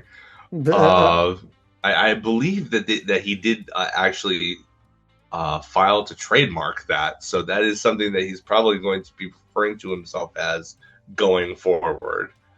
The Big Hebrew, huh? Big Hebrew. But yeah, he said that you're the Jet. How about you get on a jet to El Paso? I'll see you on Wednesday, and you can have your title match then. Yeah, so we're actually going to get a world title match, a men's world title match, and a women's world title match. And if I'm reading stuff on Blue Sky correctly, MJF's match is going to start the show. Wow. Which means that Tekla and Thunder Rosa will most likely end the show. That'd be the main event. Great. From El Paso, fantastic. Which is fucking fantastic. Thunder Rosa main event, El Border Paso. Town. Yeah. Fuck yeah. Good move there. Yeah. That's a real fantastic good move. Also, somebody brought up on Blue Sky, who else is from El Paso? Is Persephone. Oh. So, even if, in the very likely event that Tekla wins, if the Sisters of Sin come out to help her beat down Thunder Rosa after the match, or if they cause a DQ or whatever, Persephone could come out, get a big pop, and align herself with Thunder Rosa. That would be awesome. Which would be cool. And you could possibly get a new tag team out of that. And Lord knows that you need new tag teams to populate that division. Yeah. So we're getting them slowly, but they're coming, but we do need more. They're coming. Yep. Yeah. So after this was a little video package. Mark Briscoe doing a voiceover. He's happy that Ciampa is in AEW. It basically is like they're building towards Tommaso Ciampa, Mark Briscoe, and Kyle Fletcher all kind of jockeying for the TNT title at the same time. Yeah. I imagine we'll probably see a triple threat soon with those three in it. Probably a Revolution, I would say. Yeah, I would think so. They just gave Fletcher a pink belt, so I don't think he's losing it anytime soon. But, no. They gave Mark Briscoe his own custom leather, too, and his title reign wasn't really all that long. No. So, I don't know. Could be surprising. Yeah, it could be. After that, we've got our 8-man tag team match with the Death Riders, including Claudio, Wheeler, Garcia, and Pac, versus the Don Callis family of Alexander, Lance Archer, Rocky Romero, and Trent Beretta. And if you didn't see the Don Callis family losing from a mile fucking away. Because Rocky Romero was part of this match. Yeah, Guess who got the pin on him? It was Rocky Romero. Yeah. Story of this match was Wheeler Yuta trying to keep his hat on and prevent us from seeing his bald head. And it didn't work because now Didn't we work. have seen Bald Yuta. But that wouldn't happen until later. He does. There was at one point where Lance Archer chokeslammed the hat almost off his head, and he had to stop selling the chokeslam to make sure that the hat stayed on his head. But yeah, that was as close as it came in the match itself. Yeah. I saw somebody on Blue Sky said, these guys tried to murder Bryan Danielson via asphyxiation twice and twice poured chemicals down Orange Cassidy's throat, but the most heelish thing that they ever did was try to protect Wheeler Yuta's bald head from being exposed in this match, because they were very, very about protecting Yuta's bald head from being exposed in this match. Yeah. I mean, this is a fun match. It was good to see Trent back from injury. Yeah. He didn't really do a whole lot in this match. But like, it's just mostly about Yuta anyway. So it was fine. An 8-man tag match just to work the hat. I mean, yeah. That's the thing, like, too, like, even though the Death Riders are in this weird situation where they're heels, but they're baby faces, but they're heels, but they're baby faces, but they're heels. I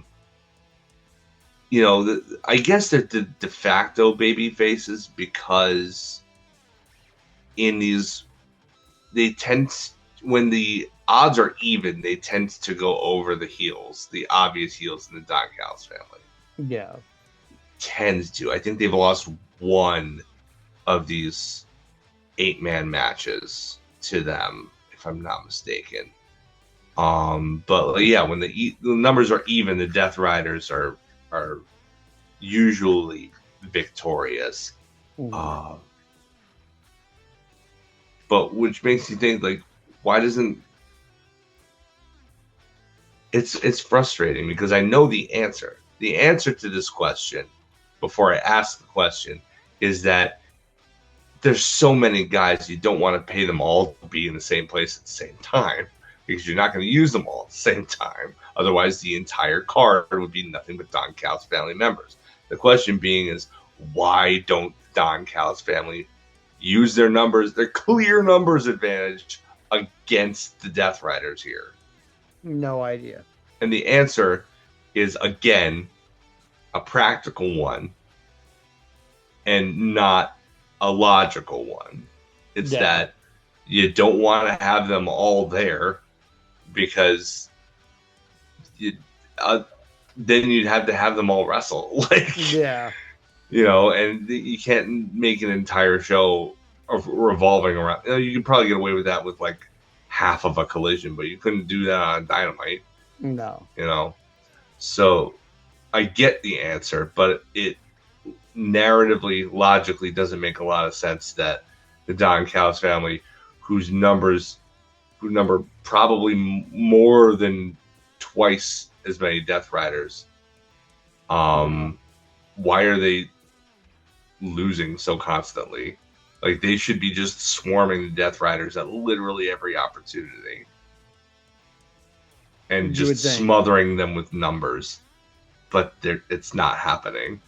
The funny thing is, the joke about the Don Callis family is that, like, everybody's in it, but they still never have the numbers advantage on the Death Riders, because they're never all there at the same time. And it doesn't make narrative sense, and that bugs me, even though I know the real world answer as to why. Like, it's like, come on.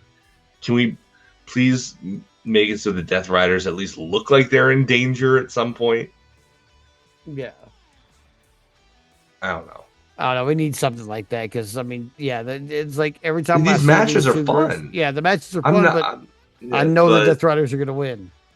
Yeah, like it's not. The stakes aren't that high.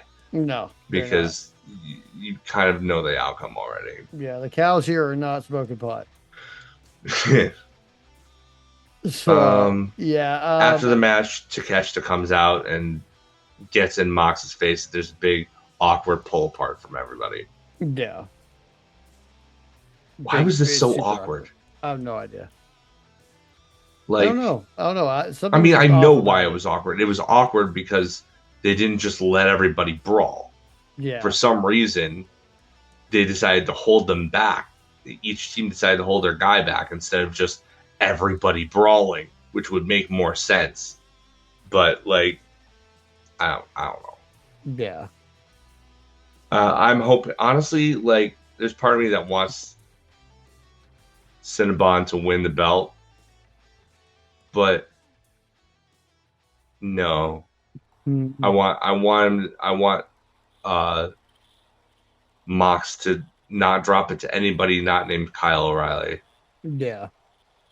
That part too. Yes. I think Kyle earned it from his work over the summer with him, or over the fall with him, because man, like, it looked like they were making him, and like he never had so much momentum. You know, he made Mox tap twice. Like, it should have been a big deal, and it was. And then he got injured immediately thereafter, and we haven't seen him since late October. So, or no, late November, whenever it was. It was right before the C2. So whenever that was,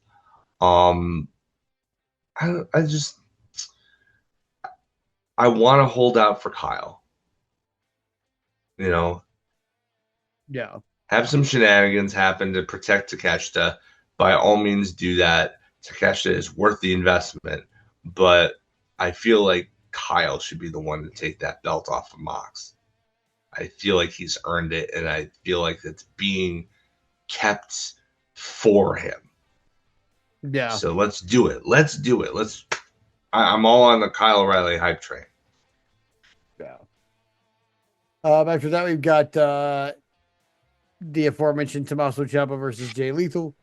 I expected this to be a good match. What I did not expect was Lethal to be accompanied by the Swirl. Yeah, that's pretty new. Yeah, that must be. When did that happen? Like, I think just a couple of weeks ago. Yeah, that's like, definitely new. Yeah. I mean, I will say him giving the rub to a young tag team is better than him hanging out with Jeff Jarrett. I'll take it. That's true. That's very true. I wonder if and they were cheating just quietly retired or something. I don't know. Yeah. And they were cheating for Jay Lethal all throughout this match too. Yeah. Like, it was very well established that just because, you know, Lethal was, you know, mentoring this team didn't make him a babyface. So this was good, but I felt like they hyped it up with the video package about their history and their fight over the Ring of Honor television title, and then it didn't quite live up to like story rivalry levels, you know?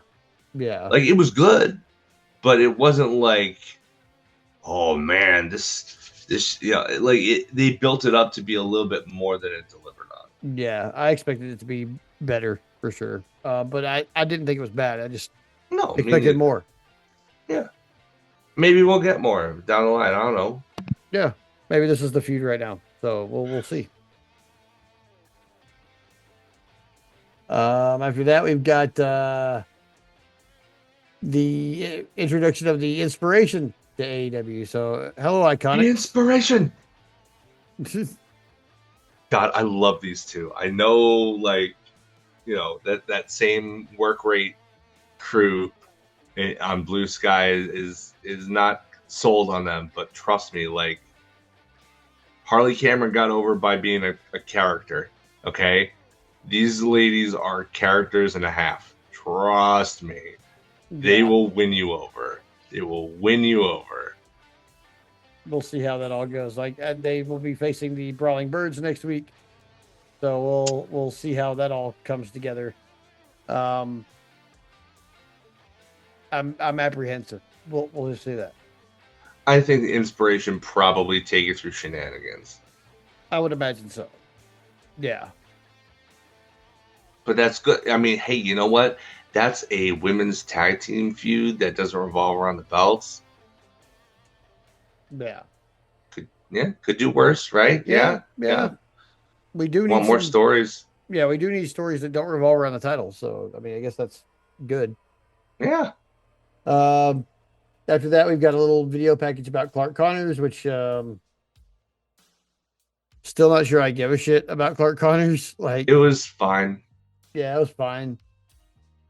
Yeah. I mean, like he's budget hangman. Yeah, Like, basically, what it feels like anyway. yeah. I don't know. I mean, he's perfectly fine in the ring. I don't think there's anything like really notable about his in-ring work, really. But like, he comes to the ring dressed like The Rock circa 1998. So I mean, there's that. Yeah, I guess. Yeah. After that, we've got the Brawling Birds versus Gypsy Mac and Tyra Rusumi, which was obviously going to be a squash match and was. Yep. Not much to it, really. Man, poor Tyra. Like she really got it. Yeah. She really beat some shots, and she's so short. Like she's so short. Like they really had to like bend over to do those chops that they were pulling out. Mm-hmm.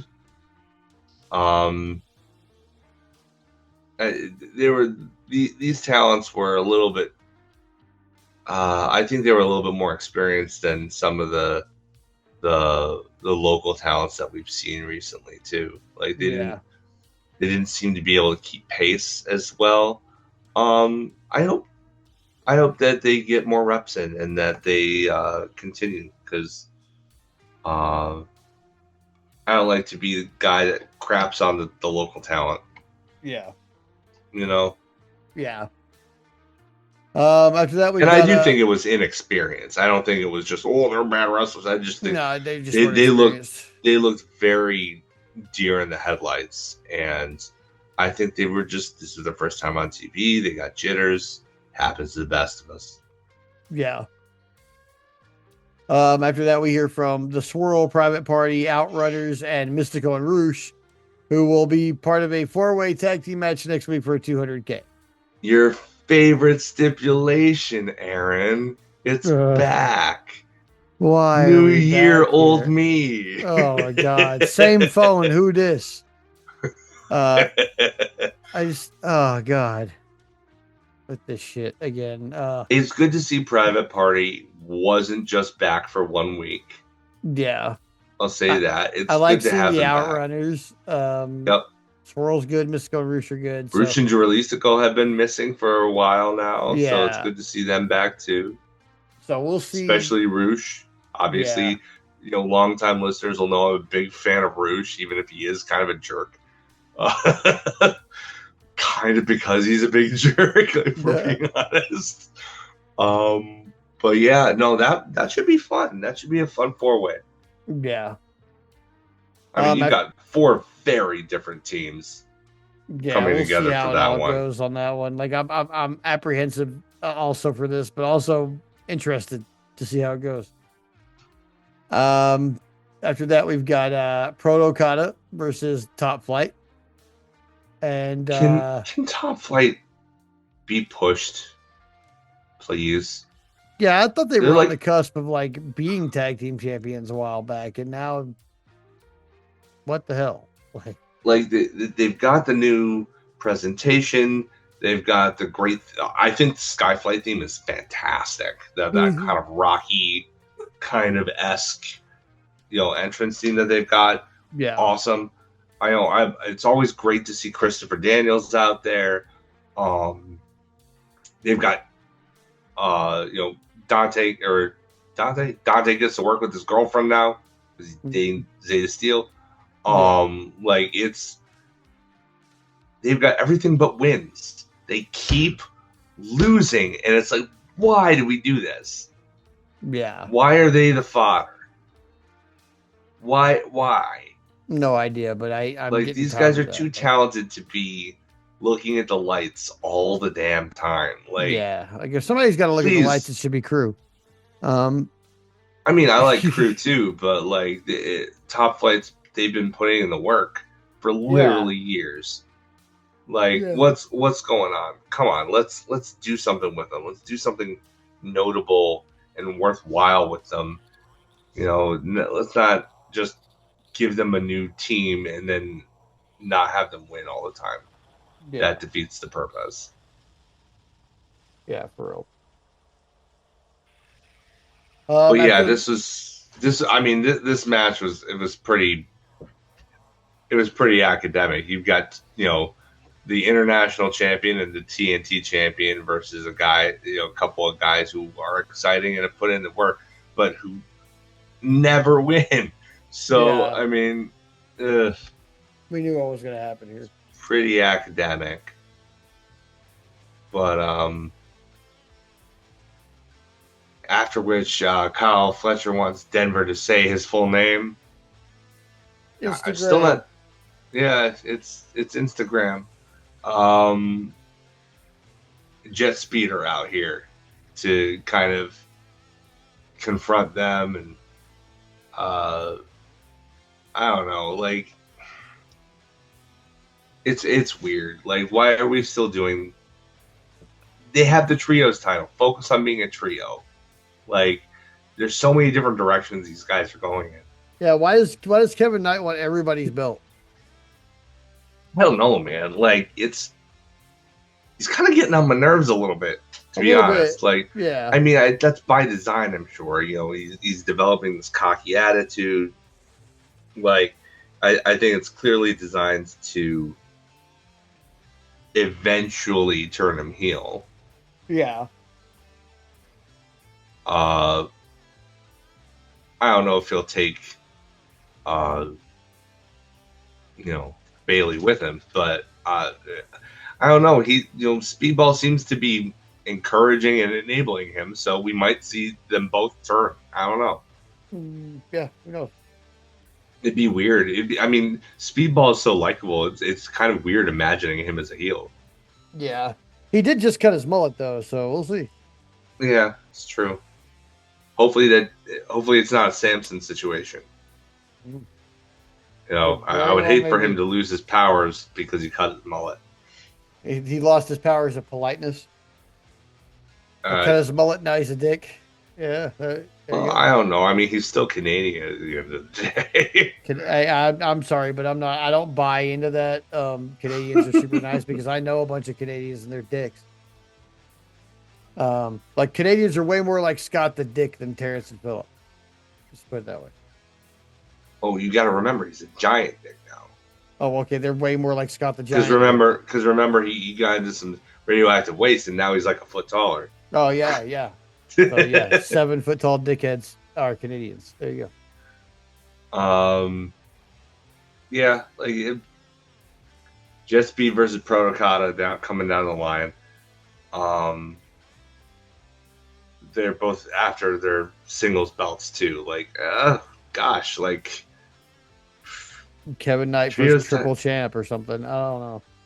I don't know how. Like, yeah, he's just going after everybody.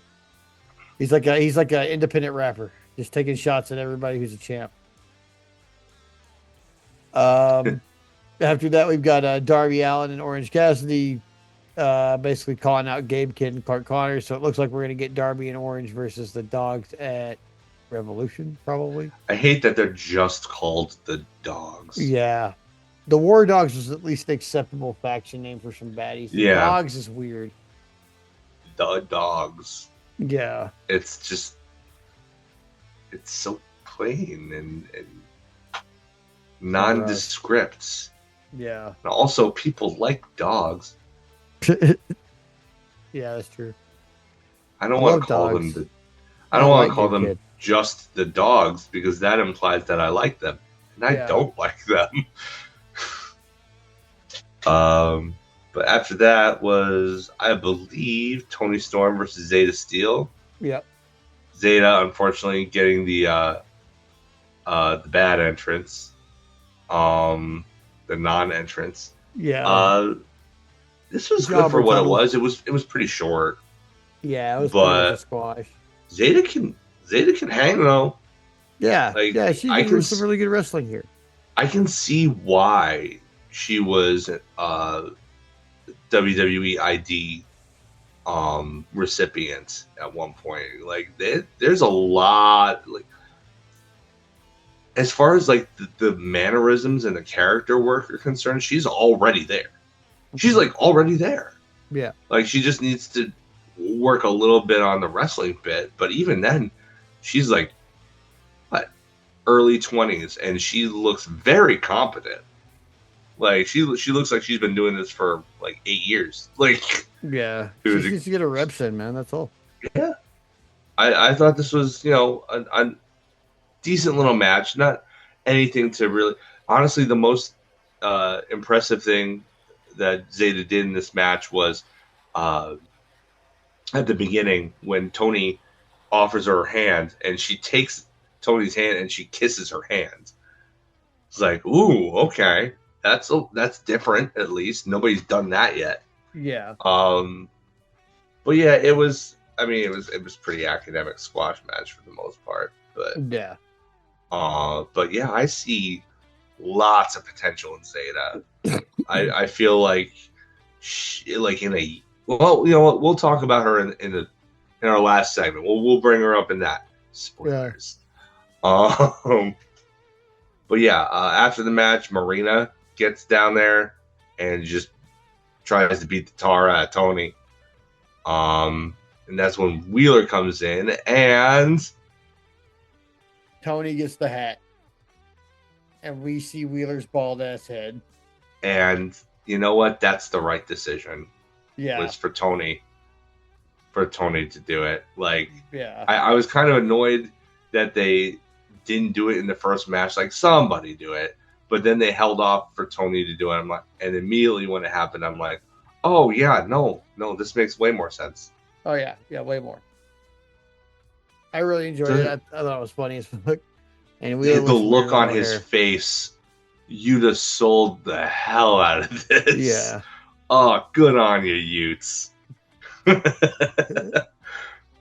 no, he just bolts. He gives a bunch of cartoony faces and then bolts. It's awesome. Yeah, and then Storm puts on the beanie, and it's great. It was, dude. It was so funny. She's just like, "Oh, look, a hat." But yeah, I mean, I thought, yeah, this was definitely the way to do it. It was definitely the way to put this across, was have Tony do it. Because earlier I was like, I need that hat to come off, and then once Tony did it, like, it really wasn't much of a wait. So I was like, okay, this is fine, okay, and not just fine, but like, okay, that's full circle. Like, they cut his hair, she cost him his hair, and now she gets to be the one to like show the world that he looks weird as fuck without hair. Yeah. So it was great. Yeah, no complaints. None. I don't know. Actually, one complaint. They did this when Bryan Danielson wasn't on commentary to enjoy it. Okay, fair enough. Although I'm sure we will hear his opinion of it soon enough. Yeah, he will probably be lamenting that he wasn't there in person, and I can't blame him. Yeah, exactly.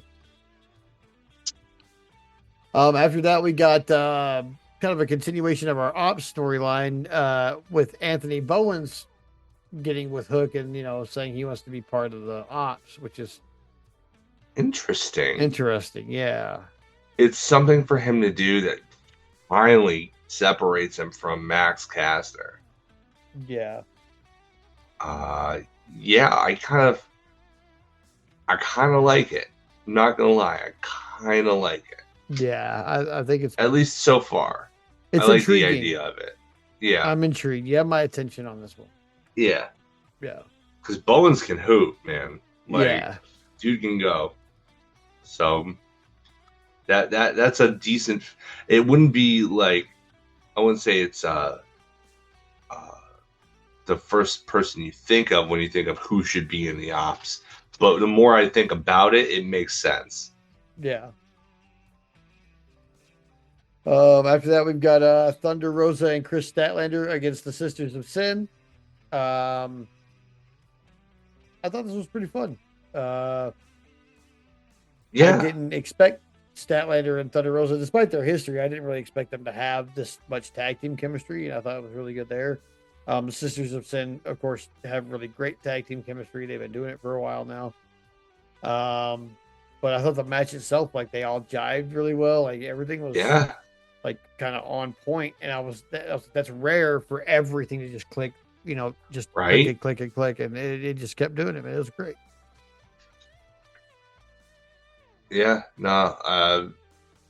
The real story though is after the match, because Tekla comes out like a freaking boss, just oozing aura, and just completely eviscerates Chris Statlander and Thunder Rosa on the mic. Just completely dresses them down. And it was awesome.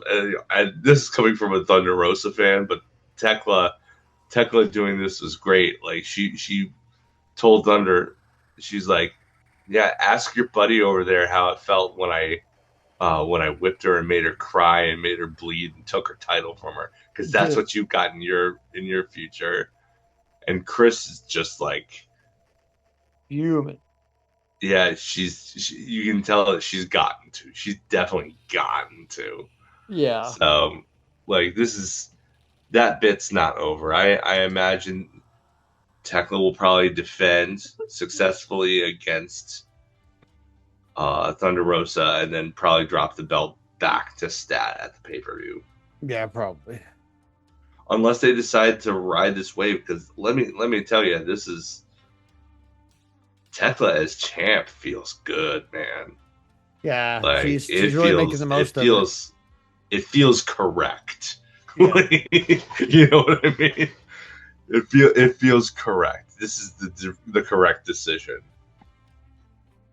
And then it's time for the main event. This card just kind of flew by. Like, yeah, it totally did. Yeah, it was very well paced, and you got Big Tom.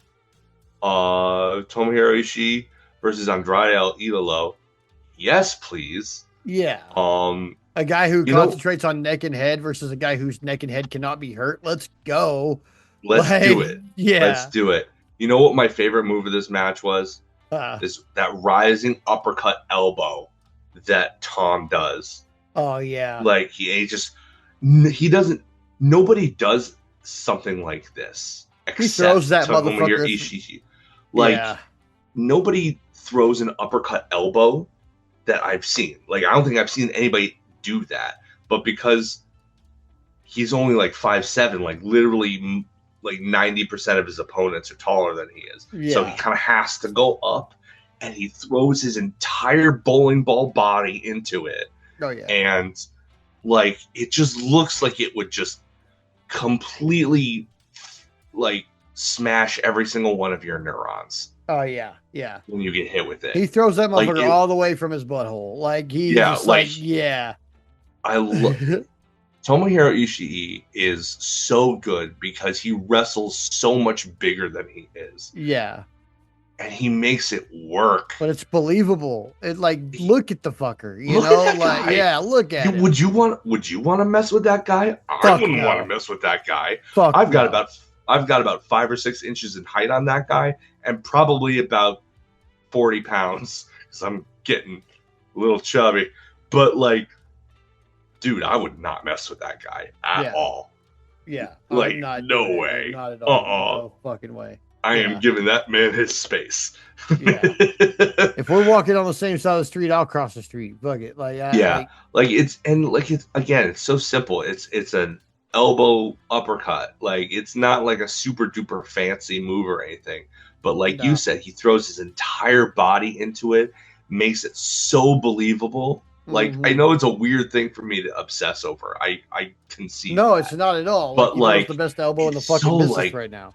Like, it's so convincing, and I literally thought that he messed up Andrade with it. Yeah. I thought for a hot sec that he really just smashed his face in. Oh, Andrade definitely felt that bitch for sure. I'm like, no, that's the moneymaker. You can't do that. Yeah. The man needs that to flirt with the honeys in the audience, which he does in this match. Right. I think we've discovered that the tell in an Andrade match, if he flirts and gets the number of a plant in the audience, and he's the only one to do so, he's winning the match. But if somebody interrupts that in any way, he's losing the match. The power that Andrade currently has hinges solely on his recently divorced hot dude energy. Like, if it gets disrupted in any way, Mojo's gone. He's losing the match. Yeah. But if it remains unabated, it's like, okay, he's going to flirt with that plant in the audience. Nobody's going to interrupt it. Hangman's not going to take a selfie with her too. Okay, then yeah, he's winning. 100%. Yeah, I just, like, I really enjoyed this. I really enjoy, like, Andrade, especially since he's been back. He's been fucking killing it. Oh my god, like, dude is on fire. Yeah, it's just been so fun to watch. So yeah, anytime I see that, and I didn't expect this to be the main event, but I was like, hell yeah, all right. Yeah, me too. Yeah, and then when it was over, I was like, oh wait, the show's really over. Oh fuck, like, yeah, that only felt like I wanted more, man. Yeah, I need like 2 or 3 more matches, man. Like, what the fuck? But luckily, we all got a treat, and Bandito came out to kind of solidify his challenge, and Andrade took his pants off. So, yeah. I mean, everybody. Swear to God, he's like a... Oh, and Don Callis was hilarious. He keeps on, like, dipping his toe into the gay pool. Yeah. Like, anytime, like, he's just... It's very clear that the Don Callis family isn't so much a family as it is Don Callis's beard. Like, at this point, it's pretty obvious that, like, oh, the gimmick is that he surrounds himself with good-looking athletes because he's horny. Oh, that makes a lot more sense. Yeah, it sure does. Yeah, I don't know, man. That beard is going to fall apart eventually, and it's going to be glorious when it does, because there's so many moving parts. Yeah. But yeah, Collision was really good this week, man. Wrestling was really good this week. I don't really have a lot of complaints at all. Like, I've got, a couple things, but especially shit that can't be helped. Like, I'm upset that Penelope got injured, but so is everybody, I feel like, I mean, I know that I kind of bitched a little bit about various things on these episodes, but things didn't make sense or whatever. But for real, like, those are small things in the great scheme of things. None of those things, like, despite my ability and propensity to drag a conversation on longer than it needs to be, the things that I complained about were minor. Like, the whole episode, both Dynamite and Collision, were great. Yeah. Like, on the whole, fantastic wrestling TV. So, like, I want to just make that clear. Yeah. It was like, really I nitpick so that it can be even better, not because I'm a hater. Yeah, it was really great week of wrestling this week. So, I think we had a lot of fun with it. But that being said, that ends our coverage of this week's AEW happenings, which means there's only one thing left for us to do on this episode, isn't there? Yeah, that's Call It in the Ring. Yeah. So let's Call It in the Ring. Yeah. I think it's interesting, the last year, 2025 was a hugely it was a great year for AEW to the point where they won so many Wrestling Observer Awards. It was like 11 or something like that. It was just some stupid number. Stupid complimentary. But it makes me think, just how much can change in a year. Look at the world title scene, the men's world title scene right now. That's just like a murderer's row right now, and that's not even and that's just the world title scene. You've got MJF as the champion, you've got Hangman as a challenger, you've got Brody King, Swerve, Andrade, Kenny Omega, all 6 of those guys hovering around each other. And then you've got the mid card with Okada as international champion, as one of the best pound for pound wrestlers in the world. Kyle Fletcher is your TNT champion. Ciampa making waves on his debut.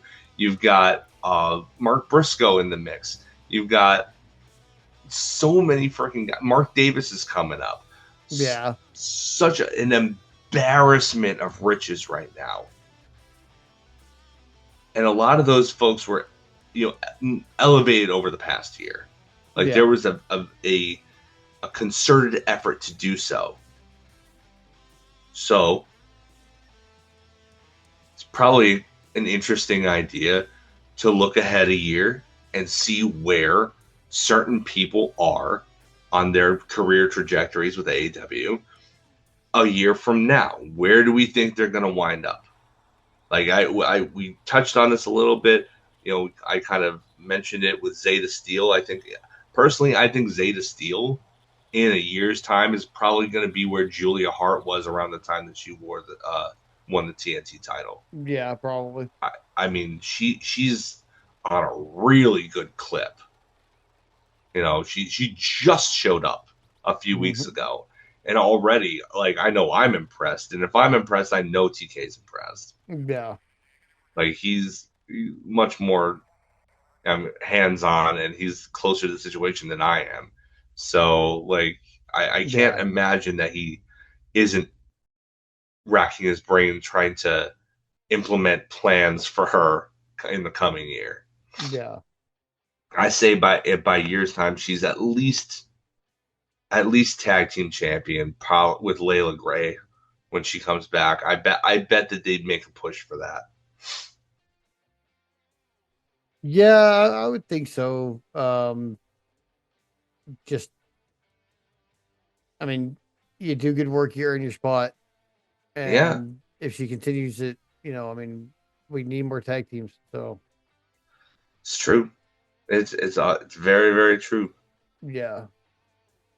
And yeah, she just has to get the reps in, put in the work, and we'll see, She's obviously willing to.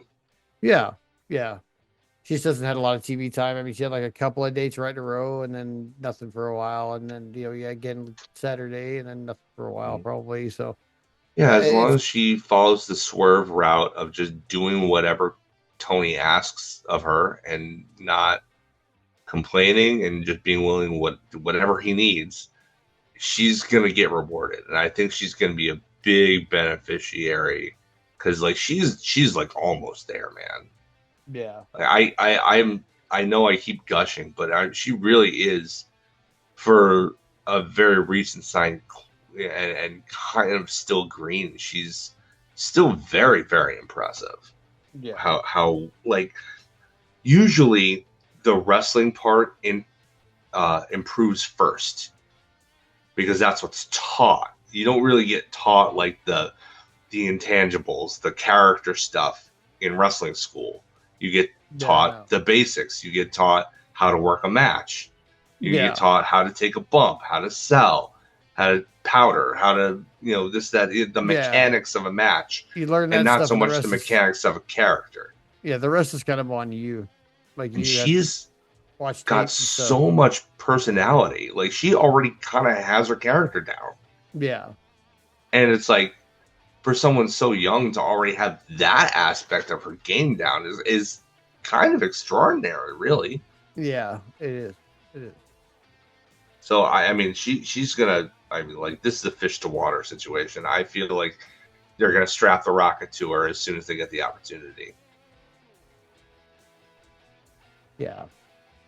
I don't know, man. She's got the good.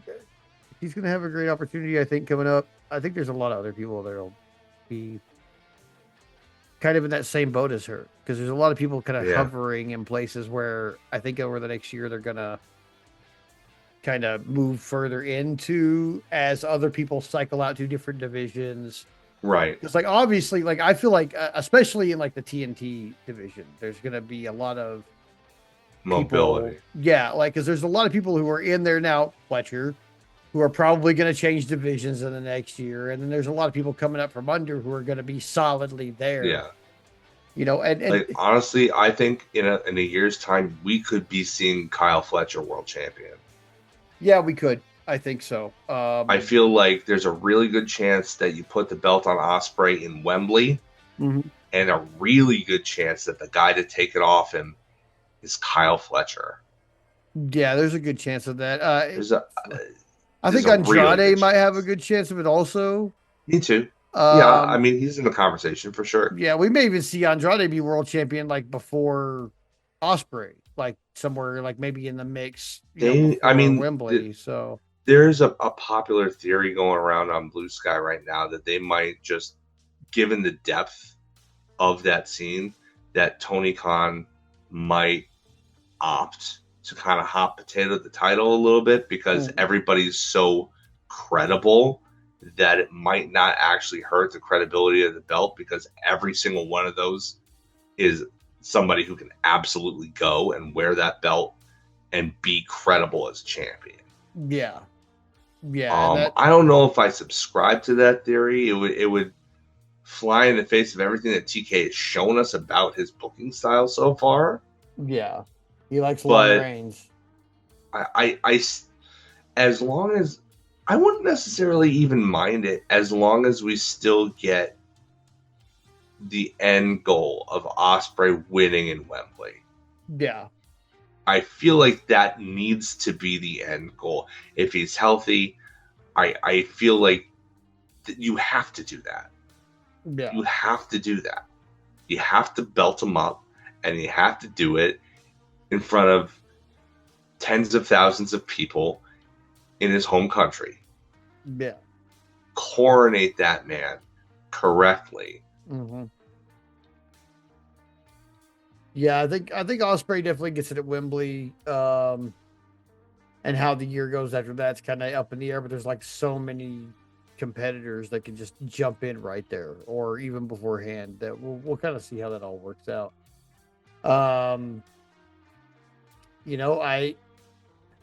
There's a bunch of, I'm just kind of like rifling through the roster page here, just kind of looking at different people, seeing that, there's still people on here that we haven't seen forever, or that people on here that we may never see again, or people that we definitely won't see again. Like Chuck Taylor's still on the roster page, and I know he's like a backstage guy now, but he's on like the active roster page. But in a year, I don't think that's going to change, from where he is now.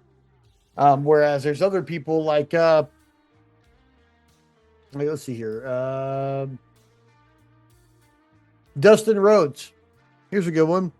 I think he'll be retired within the next year. Yeah, I think that's a good prediction. I mean, I know that his injury was real bad. Like, he's still rehabbing right now. I could definitely see them doing it and making a deal of it. Yeah. Make it a big deal. Yeah. Yeah, I think that's honestly one of the safer picks, to be honest. Probably. Jack Perry, that's probably a safe pick also. Within the next 3 months, I think he's going to be national champion. Yeah. Oh yeah, he's definitely, yeah. I mean, he's going to be roughly where he is in a year. Yeah. Like he's going to be roughly where he is now in a year's time. I don't see that much changing. That's not to say that he hasn't grown as a performer. I think he has. And I think actually despite not being TNT champion, I don't think that he was ready to be TNT champion when he was TNT champion. No, I don't think But so. I think he's ready now to be national champion. Yeah, for sure. And I think that he'll remain a babyface too, like kind of an edgy babyface. But like he's just, why would I'm glad he went through his heel transition, because it gives his babyface character an edge that it needed, having gone through that. But like his skills don't really lend themselves to a heel presentation. Like the dude's a natural babyface. Let him be a babyface. Yeah. Jet Speed, I think probably tag champs within the next year, but probably not anything else. I see. I disagree. I think that in a year's time, Kevin Knight will be. I don't know if he'll be the current one, but like within a year's time, I think he wins the international title. And furthermore, I predict that he turns heel. This they're having him adopt this cocky persona for a reason. Yeah. I think it's leading to a heel turn. I think that he's got a nice kind of cocky heel charisma that he could really exploit. Yeah. And I think that he probably spends the better part of like 3 months feuding with Speedball over that belt, possibly even trading it back and forth. Yeah, that could definitely be the case. I guess we'll see on that one. I mean, he is still a trios champion, so we'll kind of see how they're going to offload that. Yeah, that's going to have to happen in there too, and he's going to have to lose some title shots that he's already got and things like that. So we'll kind of see where he winds up. Let's see who else. Kyle O'Reilly's on here. Kyle O'Reilly's going to be the Continental Champion the next year. Yeah. As long as he gets back from injury, he'll be the Continental Champion within 36 Absolutely. 100%. I feel like he wins it and then takes it into the C2. Yeah, and maybe even wins that. I don't know if he makes it out of the C2 with the belt, though. I don't know. I think maybe he might even win it. But that is also still just contingent on him getting back from injury. So. Yeah, it's true. And with Kyle, it's always a long kind of thing. We'll go from Kyle to Roddy. Where do you see Roddy in a year? Oh, well, he's currently missing. Maybe in the Death Riders. Do you still see him on the side of a milk cart? Maybe we do. Maybe he's sitting in the crowd with a box on his head saying, "I'm not relevant."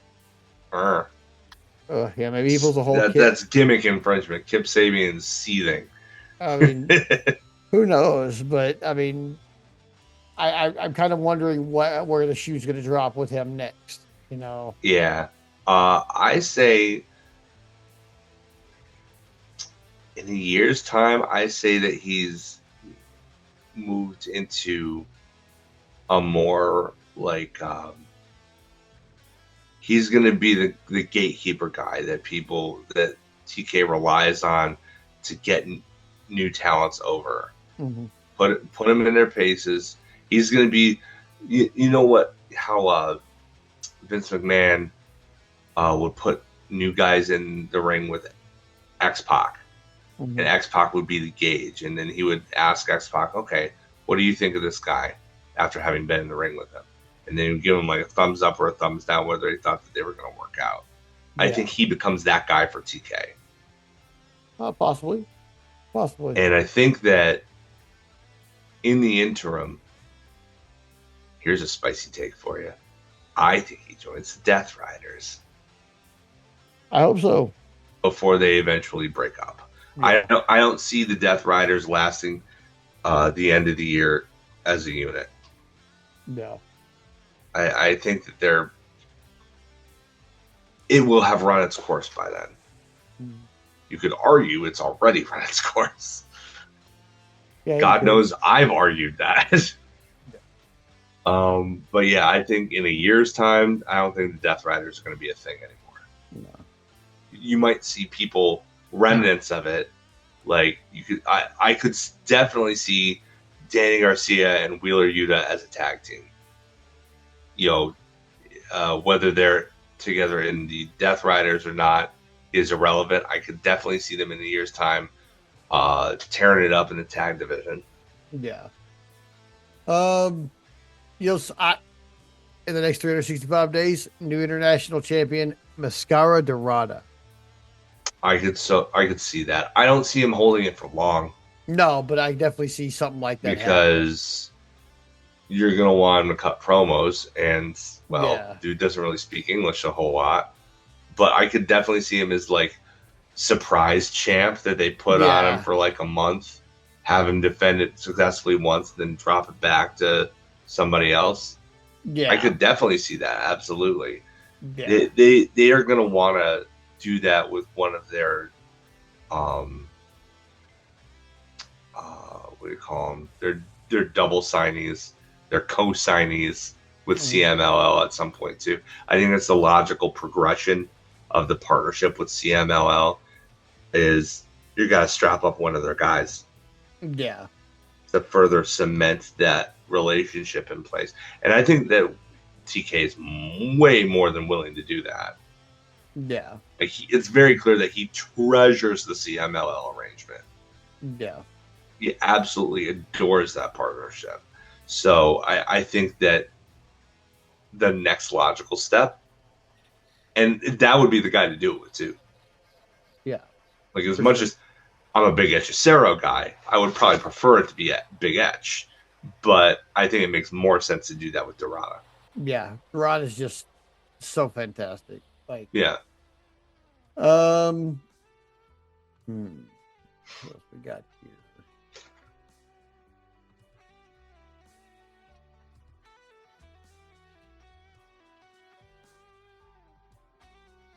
Getting pretty close to the end of the men's roster here.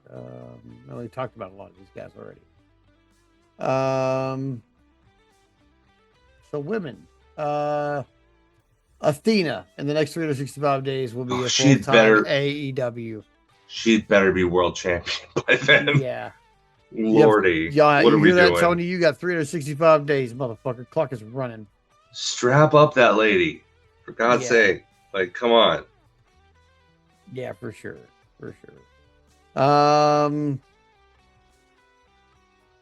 We'll probably see a return of Camille in the next 365 days.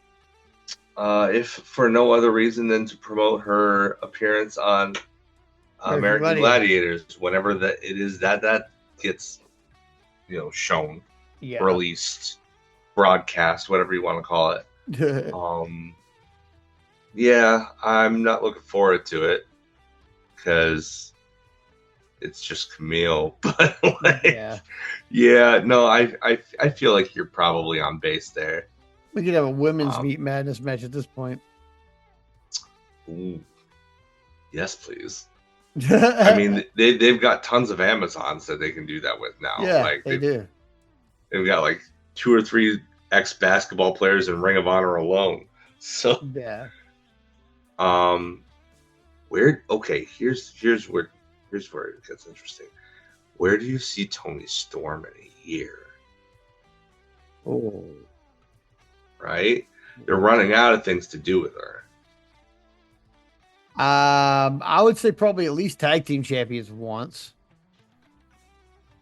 Possibly TNT champion. Has Toni Storm been the TNT champion? I don't think so. I think you mean TBS champion. I'm sorry, TBS. Well, you know what I meant. She has not.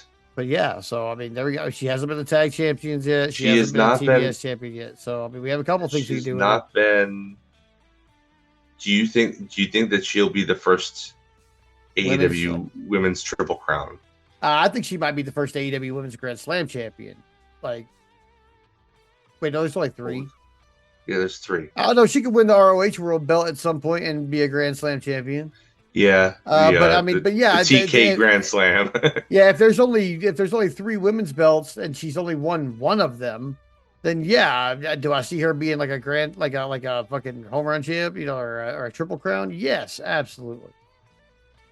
Like maybe the first female, I've held them all. You Yeah. know, would Well, I that brings up another. Where do you see Mercedes in a year?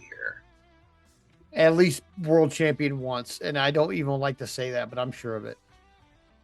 I feel like you kind of have to at some point. Yeah, I mean, we're gonna have to, and she's gonna have to come back soon. She's not injured, so it's not gonna be long. Tangential but pertinent. Do you see, because in a year's time, that contract will probably be up. So do you see Bayley coming over?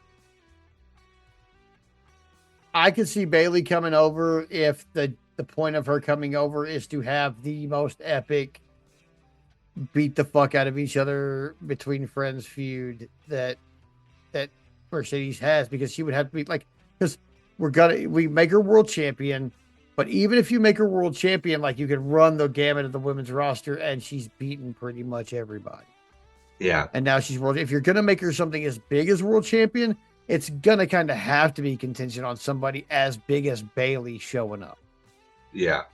Like you're gonna have to have somebody who's high profile enough to help carry that To matter. For it to matter, yeah. It's gonna have to matter, and yeah, it's gonna be somebody. It's gonna be like Bayley, or I mean, I don't know who else's contract is coming up, but I mean, it could be any number of people. There are a plethora of women in WWE who would do very well in this women's division, especially facing someone like Tony or Mercedes, who most of them have experience facing already from their time in WWE. So,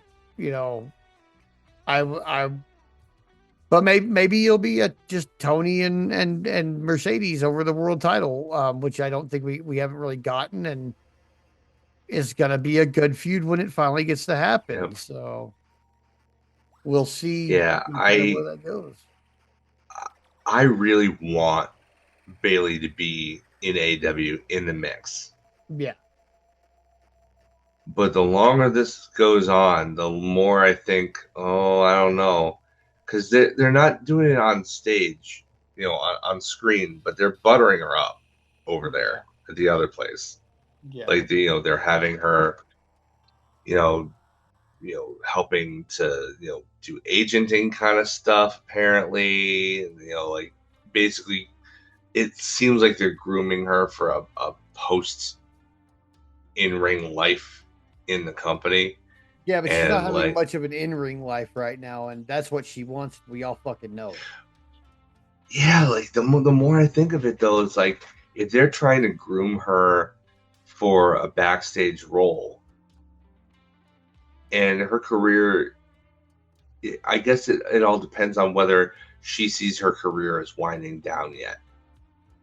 I wouldn't think so. Not for her. Not yet. Yeah. I mean, she's not even 40 yet, is she? I don't think so. I don't think so. I mean, maybe. But you know how unfair the rules are. The rules are harsher for women athletes. At WWE they are, and AEW it's a little different. I mean, yeah. Well, I mean, just culturally in general. Yeah. Like it's not fair. No. But it just seems to be like, age is only a number, only really applies to men. Yeah. So, and it's stupid. But then again, I mean, I'm pretty sure. I mean, God help me if I'm wrong about this, but Serena Deeb's been around a long fucking time. She's got to be probably 40. Yeah, but you got to remember too that she's also a big influence backstage as well. Yeah, but I think Bayley would be at AEW also. Like, I mean, I feel like Bayley's one of those few people where like it doesn't matter where she retires because she's going to have a job afterwards anyway. Yeah. And neither company is going to tell her no. Like she could leave for AEW. She could leave WWE for AEW, spend a couple years in AEW wrestling, come back, be in WWE as an active wrestler for 2 or 3 months, retire there and have a job. Or she could retire at AEW and have a job. And if she decided, hey, I don't want an agent at AEW anymore, but I want to go coach an agent at the Performance Center, WWE would be stupid and probably knows themselves that it would be stupid to tell her no. Yeah. She's one of the few people who's probably so universally liked and universally talented that she could flop back and forth if she wanted to, and nobody would give a fuck. I mean, we can't say that WWE is against people going to or being part of AEW because they fucking hired back Cody. Okay, like he was instrumental in AEW even happening. He created their competition and they still gave him a job. Yeah. I mean, to be fair, I think that, remember, Vince was still in charge at this point. Mm-hmm. He hadn't resigned yet in disgrace. I think they hired Cody back and gave him all the bells and whistles and everything specifically to try to lure people away from AEW because the the idea was that, oh, don't go to the Fed, they won't know what to do with you, they'll just bury you in this, blah blah blah. Cody was the example. Oh, but I think he was hired back and he was given the world basically as an example, like, hey, look at this. We didn't treat him poorly. You can come over here and we'll take care of you. But the problem is that there have been so many. For every Cody, there's like 10 Rusevs. Yeah, and I think the numbers don't lie.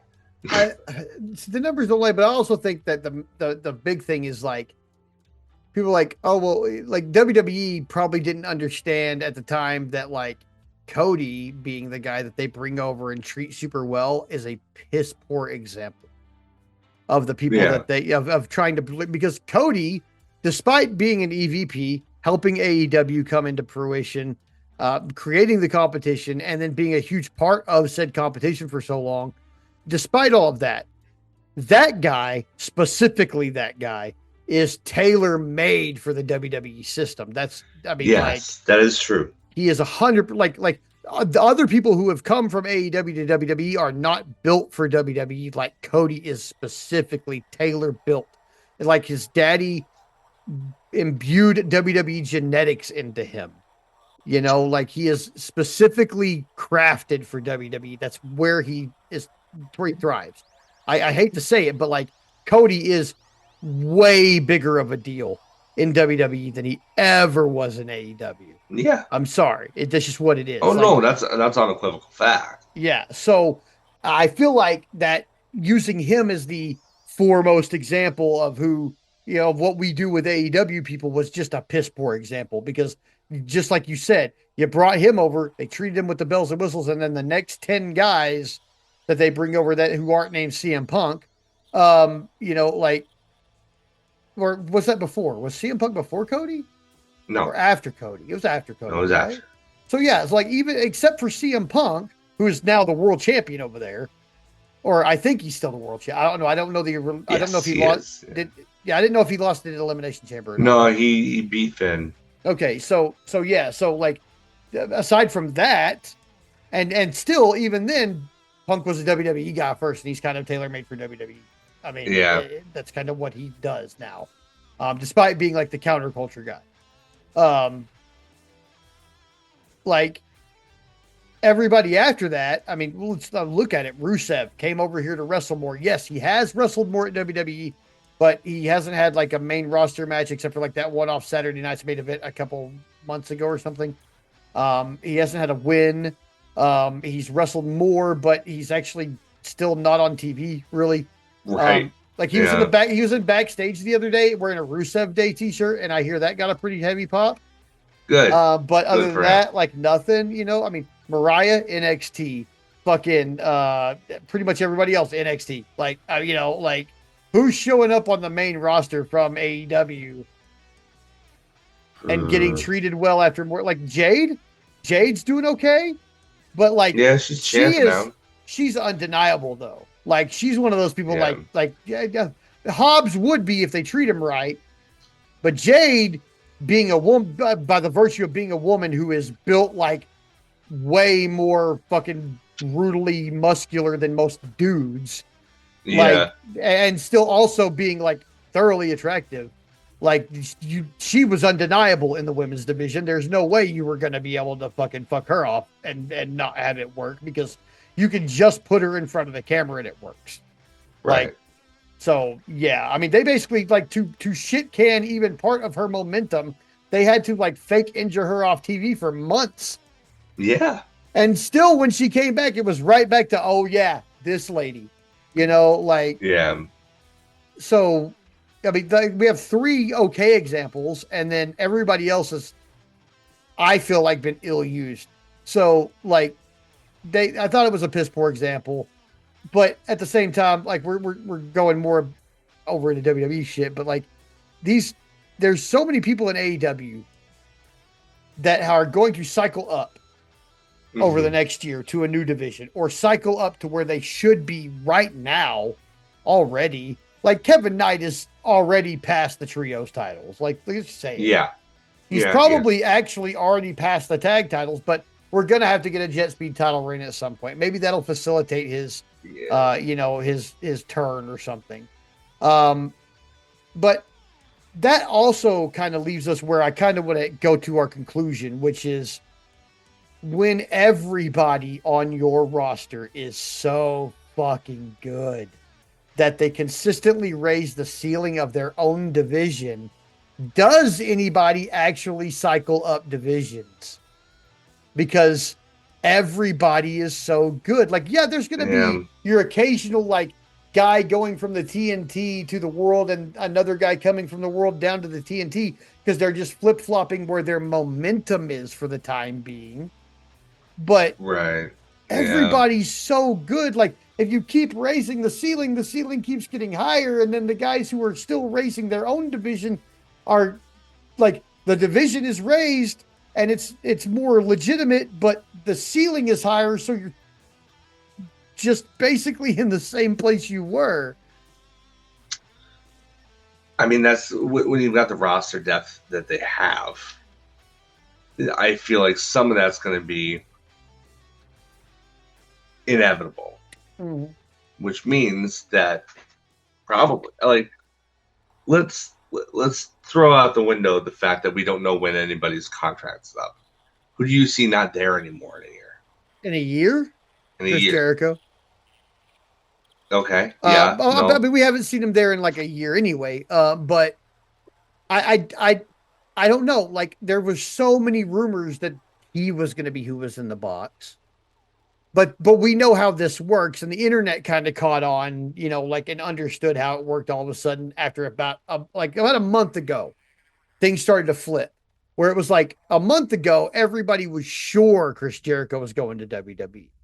Yeah. And now his contract has reportedly expired, but he's still on the AEW roster page. And we know for a fact damn well on both companies' side, they do not remove a motherfucker from the roster page until they're not really on the roster anymore. Right. And Chris Jericho still being on the roster page after his deal has purportedly expired says to me that there may be some heavy negotiation going on backstage where Tony Khan and WWE may be bidding over who is going to get Jericho in his final contract. Because this is going to be it. Yeah. This got to be it. Yeah, it's got to be. If he saw, whether it's a 1 or a 5, it's got to be the end. Yeah. And Jericho basically is going to have to himself decide, like, am I going to retire in WWE and be in the WWE Hall of Fame, or am I going to retire in AEW and maybe never be in any Hall of Fame? But then again, it's WWE. Never say never. It could be a year down the road and he's in the Hall of Fame already. So it just, and Tony's not going to stop him after he's retired. Like, Tony's not a petty motherfucker like that. He doesn't do the legends bullshit. Of course, he doesn't have any of his own legends really yet, but he doesn't do that shit. So he's not stopping anybody from fulfilling parts of their career goals that they want to fulfill. Yeah. So he let Darby go climb Mount Everest, for God's sake.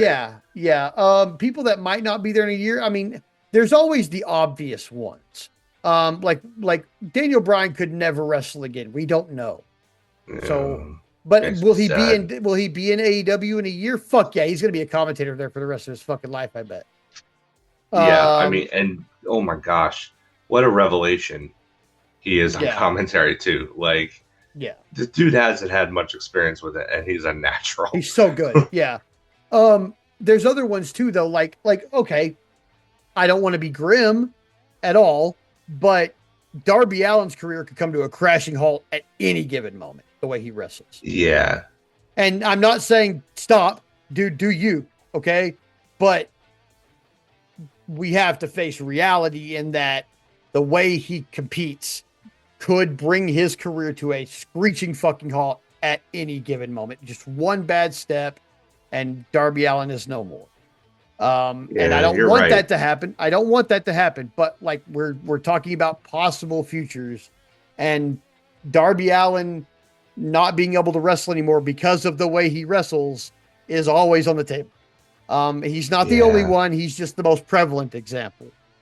There are others. There are others who wrestle in such a combative, real, hurt yourself kind of style that they could also, like Kyle Fletcher's very intense in the ring, and his intensity could be detrimental to him. It could be an injury type thing where I mean, he might be on the roster, but he could not be there in a year because he got hurt or something.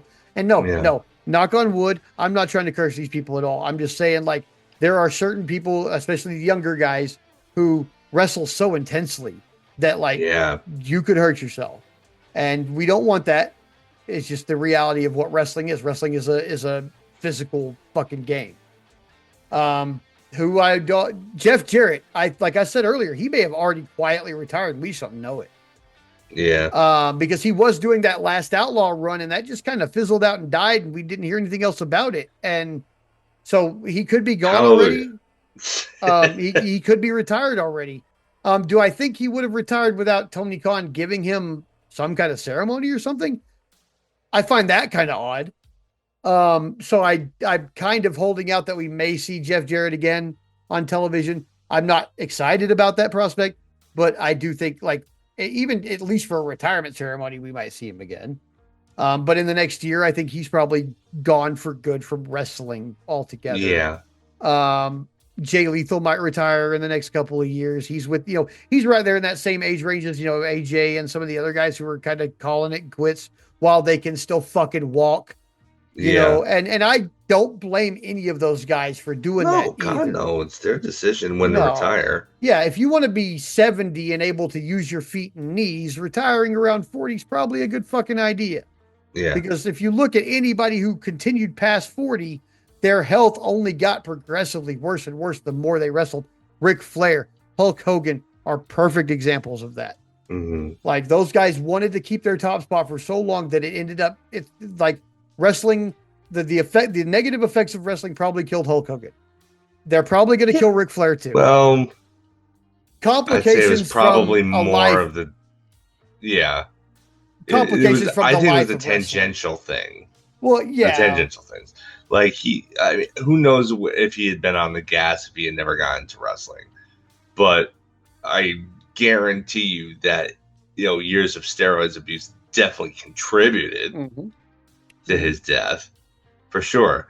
Just like, even though he was clean for 4 years, the enlarged heart that Eddie Guerrero had was because of years of steroids abuse. Yeah, exactly. And same with Ric Flair. He's got years of alcohol and drug abuse, and he's gonna fucking that shit is gonna kill him. But the wrestling didn't fucking help. No. And now he's a broken down old fucking man, and the only way he's prolonging and giving himself any kind of life is by, like, heavy cannabis use, purportedly, which fucking, of course. But so Jeff Jarrett probably gone, Jay Lethal, people like that probably getting closer to retirement. Other people, like, I don't see the Death Riders being around in a year. I bet in a year the Don Callis family will be half the size it is. Because of face turns, because so many of those guys are just so good in the ring. They're undeniable. Don Callis Civil War. I'm seeing it. Yeah, that might be what it is. Yeah. Like a Don Callis Civil War. Yeah. Yeah, I think you're going to see, like, Team Takeshita and Team Okada. Mm-hmm. And then Fletcher will break his heart. Will break poor Takeshita's heart by siding with Okada. Maybe. Unless Fletcher's, coming out. I mean, because he's going to get cheered eventually anyway. He's so good in the ring. Like, I like watching the guy wrestle. I know he's a prick, but I'm like, I'm a fan of Kyle Fletcher, man. I don't know. Like, so. Yeah. I feel like what they're probably going to do is they're probably going to divide that faction. And on one side, you're going to have Takeshita and everybody else that the crowd seems to really be into. Mm. And then the other side is going to be Okada and all the guys that they're not into cheering. Yeah. And then Fletcher will be the one, because he would be on the Takeshita side, because the fans will be cheering him pretty heavily by that point, I would suspect. Yeah. But he's going to break everybody's hearts by turning on him. I think you get away with that with one guy, and that one guy can only be Kyle Fletcher. Yeah, yeah. There's nobody else that makes sense for. I can tell you something for sure, though, over the next year. That right there, Okada, Fletcher, Takeshita is going to be like the most interesting shit that's happening on AEW TV over the next year. Like, yeah, it's already approaching that level. Yeah, it's already something I want to see more of every week. When Takeshita, I mean, I know I brought it up 2 weeks ago, but like when Takeshita looked over at Fletcher and said, "You forgave Okada," broke my heart. Yeah, absolutely shattered me. Like, it is just, that's the level of investment, because you can tell, even if you're not terminally online like we are, that Takeshita and Fletcher are like peas in a pod, man. Those two are besties. So for that to happen, it hit me right in the feels. I was so sympathetic towards Takeshita. It's funny too, because if Takeshita gets his heart broken by Kyle Fletcher in storyline, there's only one logical conclusion that brings justice to that storyline. Yeah. And that is, at the end of their inevitable one-on-one blow-off match, the magical girl Yuka Sakazaki appears and kicks Kyle Fletcher in the fucking dick and is like, and in perfect English on the microphone says, "I am the only person allowed to break his heart, motherfucker." And there we go. I would accept that. I would fucking way accept that. And as for logical conclusions, I think that's probably the logical one for this week. Yes.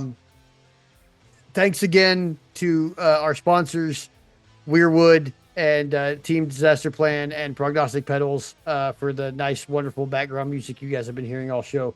Thank you, Garrett Deming, for our wonderful intro and exit that's probably starting to play right about now. And also, thank you for our wonderful fans who support us every week. And thanks, Ed and Seb, for showing me around Denver a little bit and bring me, let me in on some like kick-ass local spots for food and stuff like that.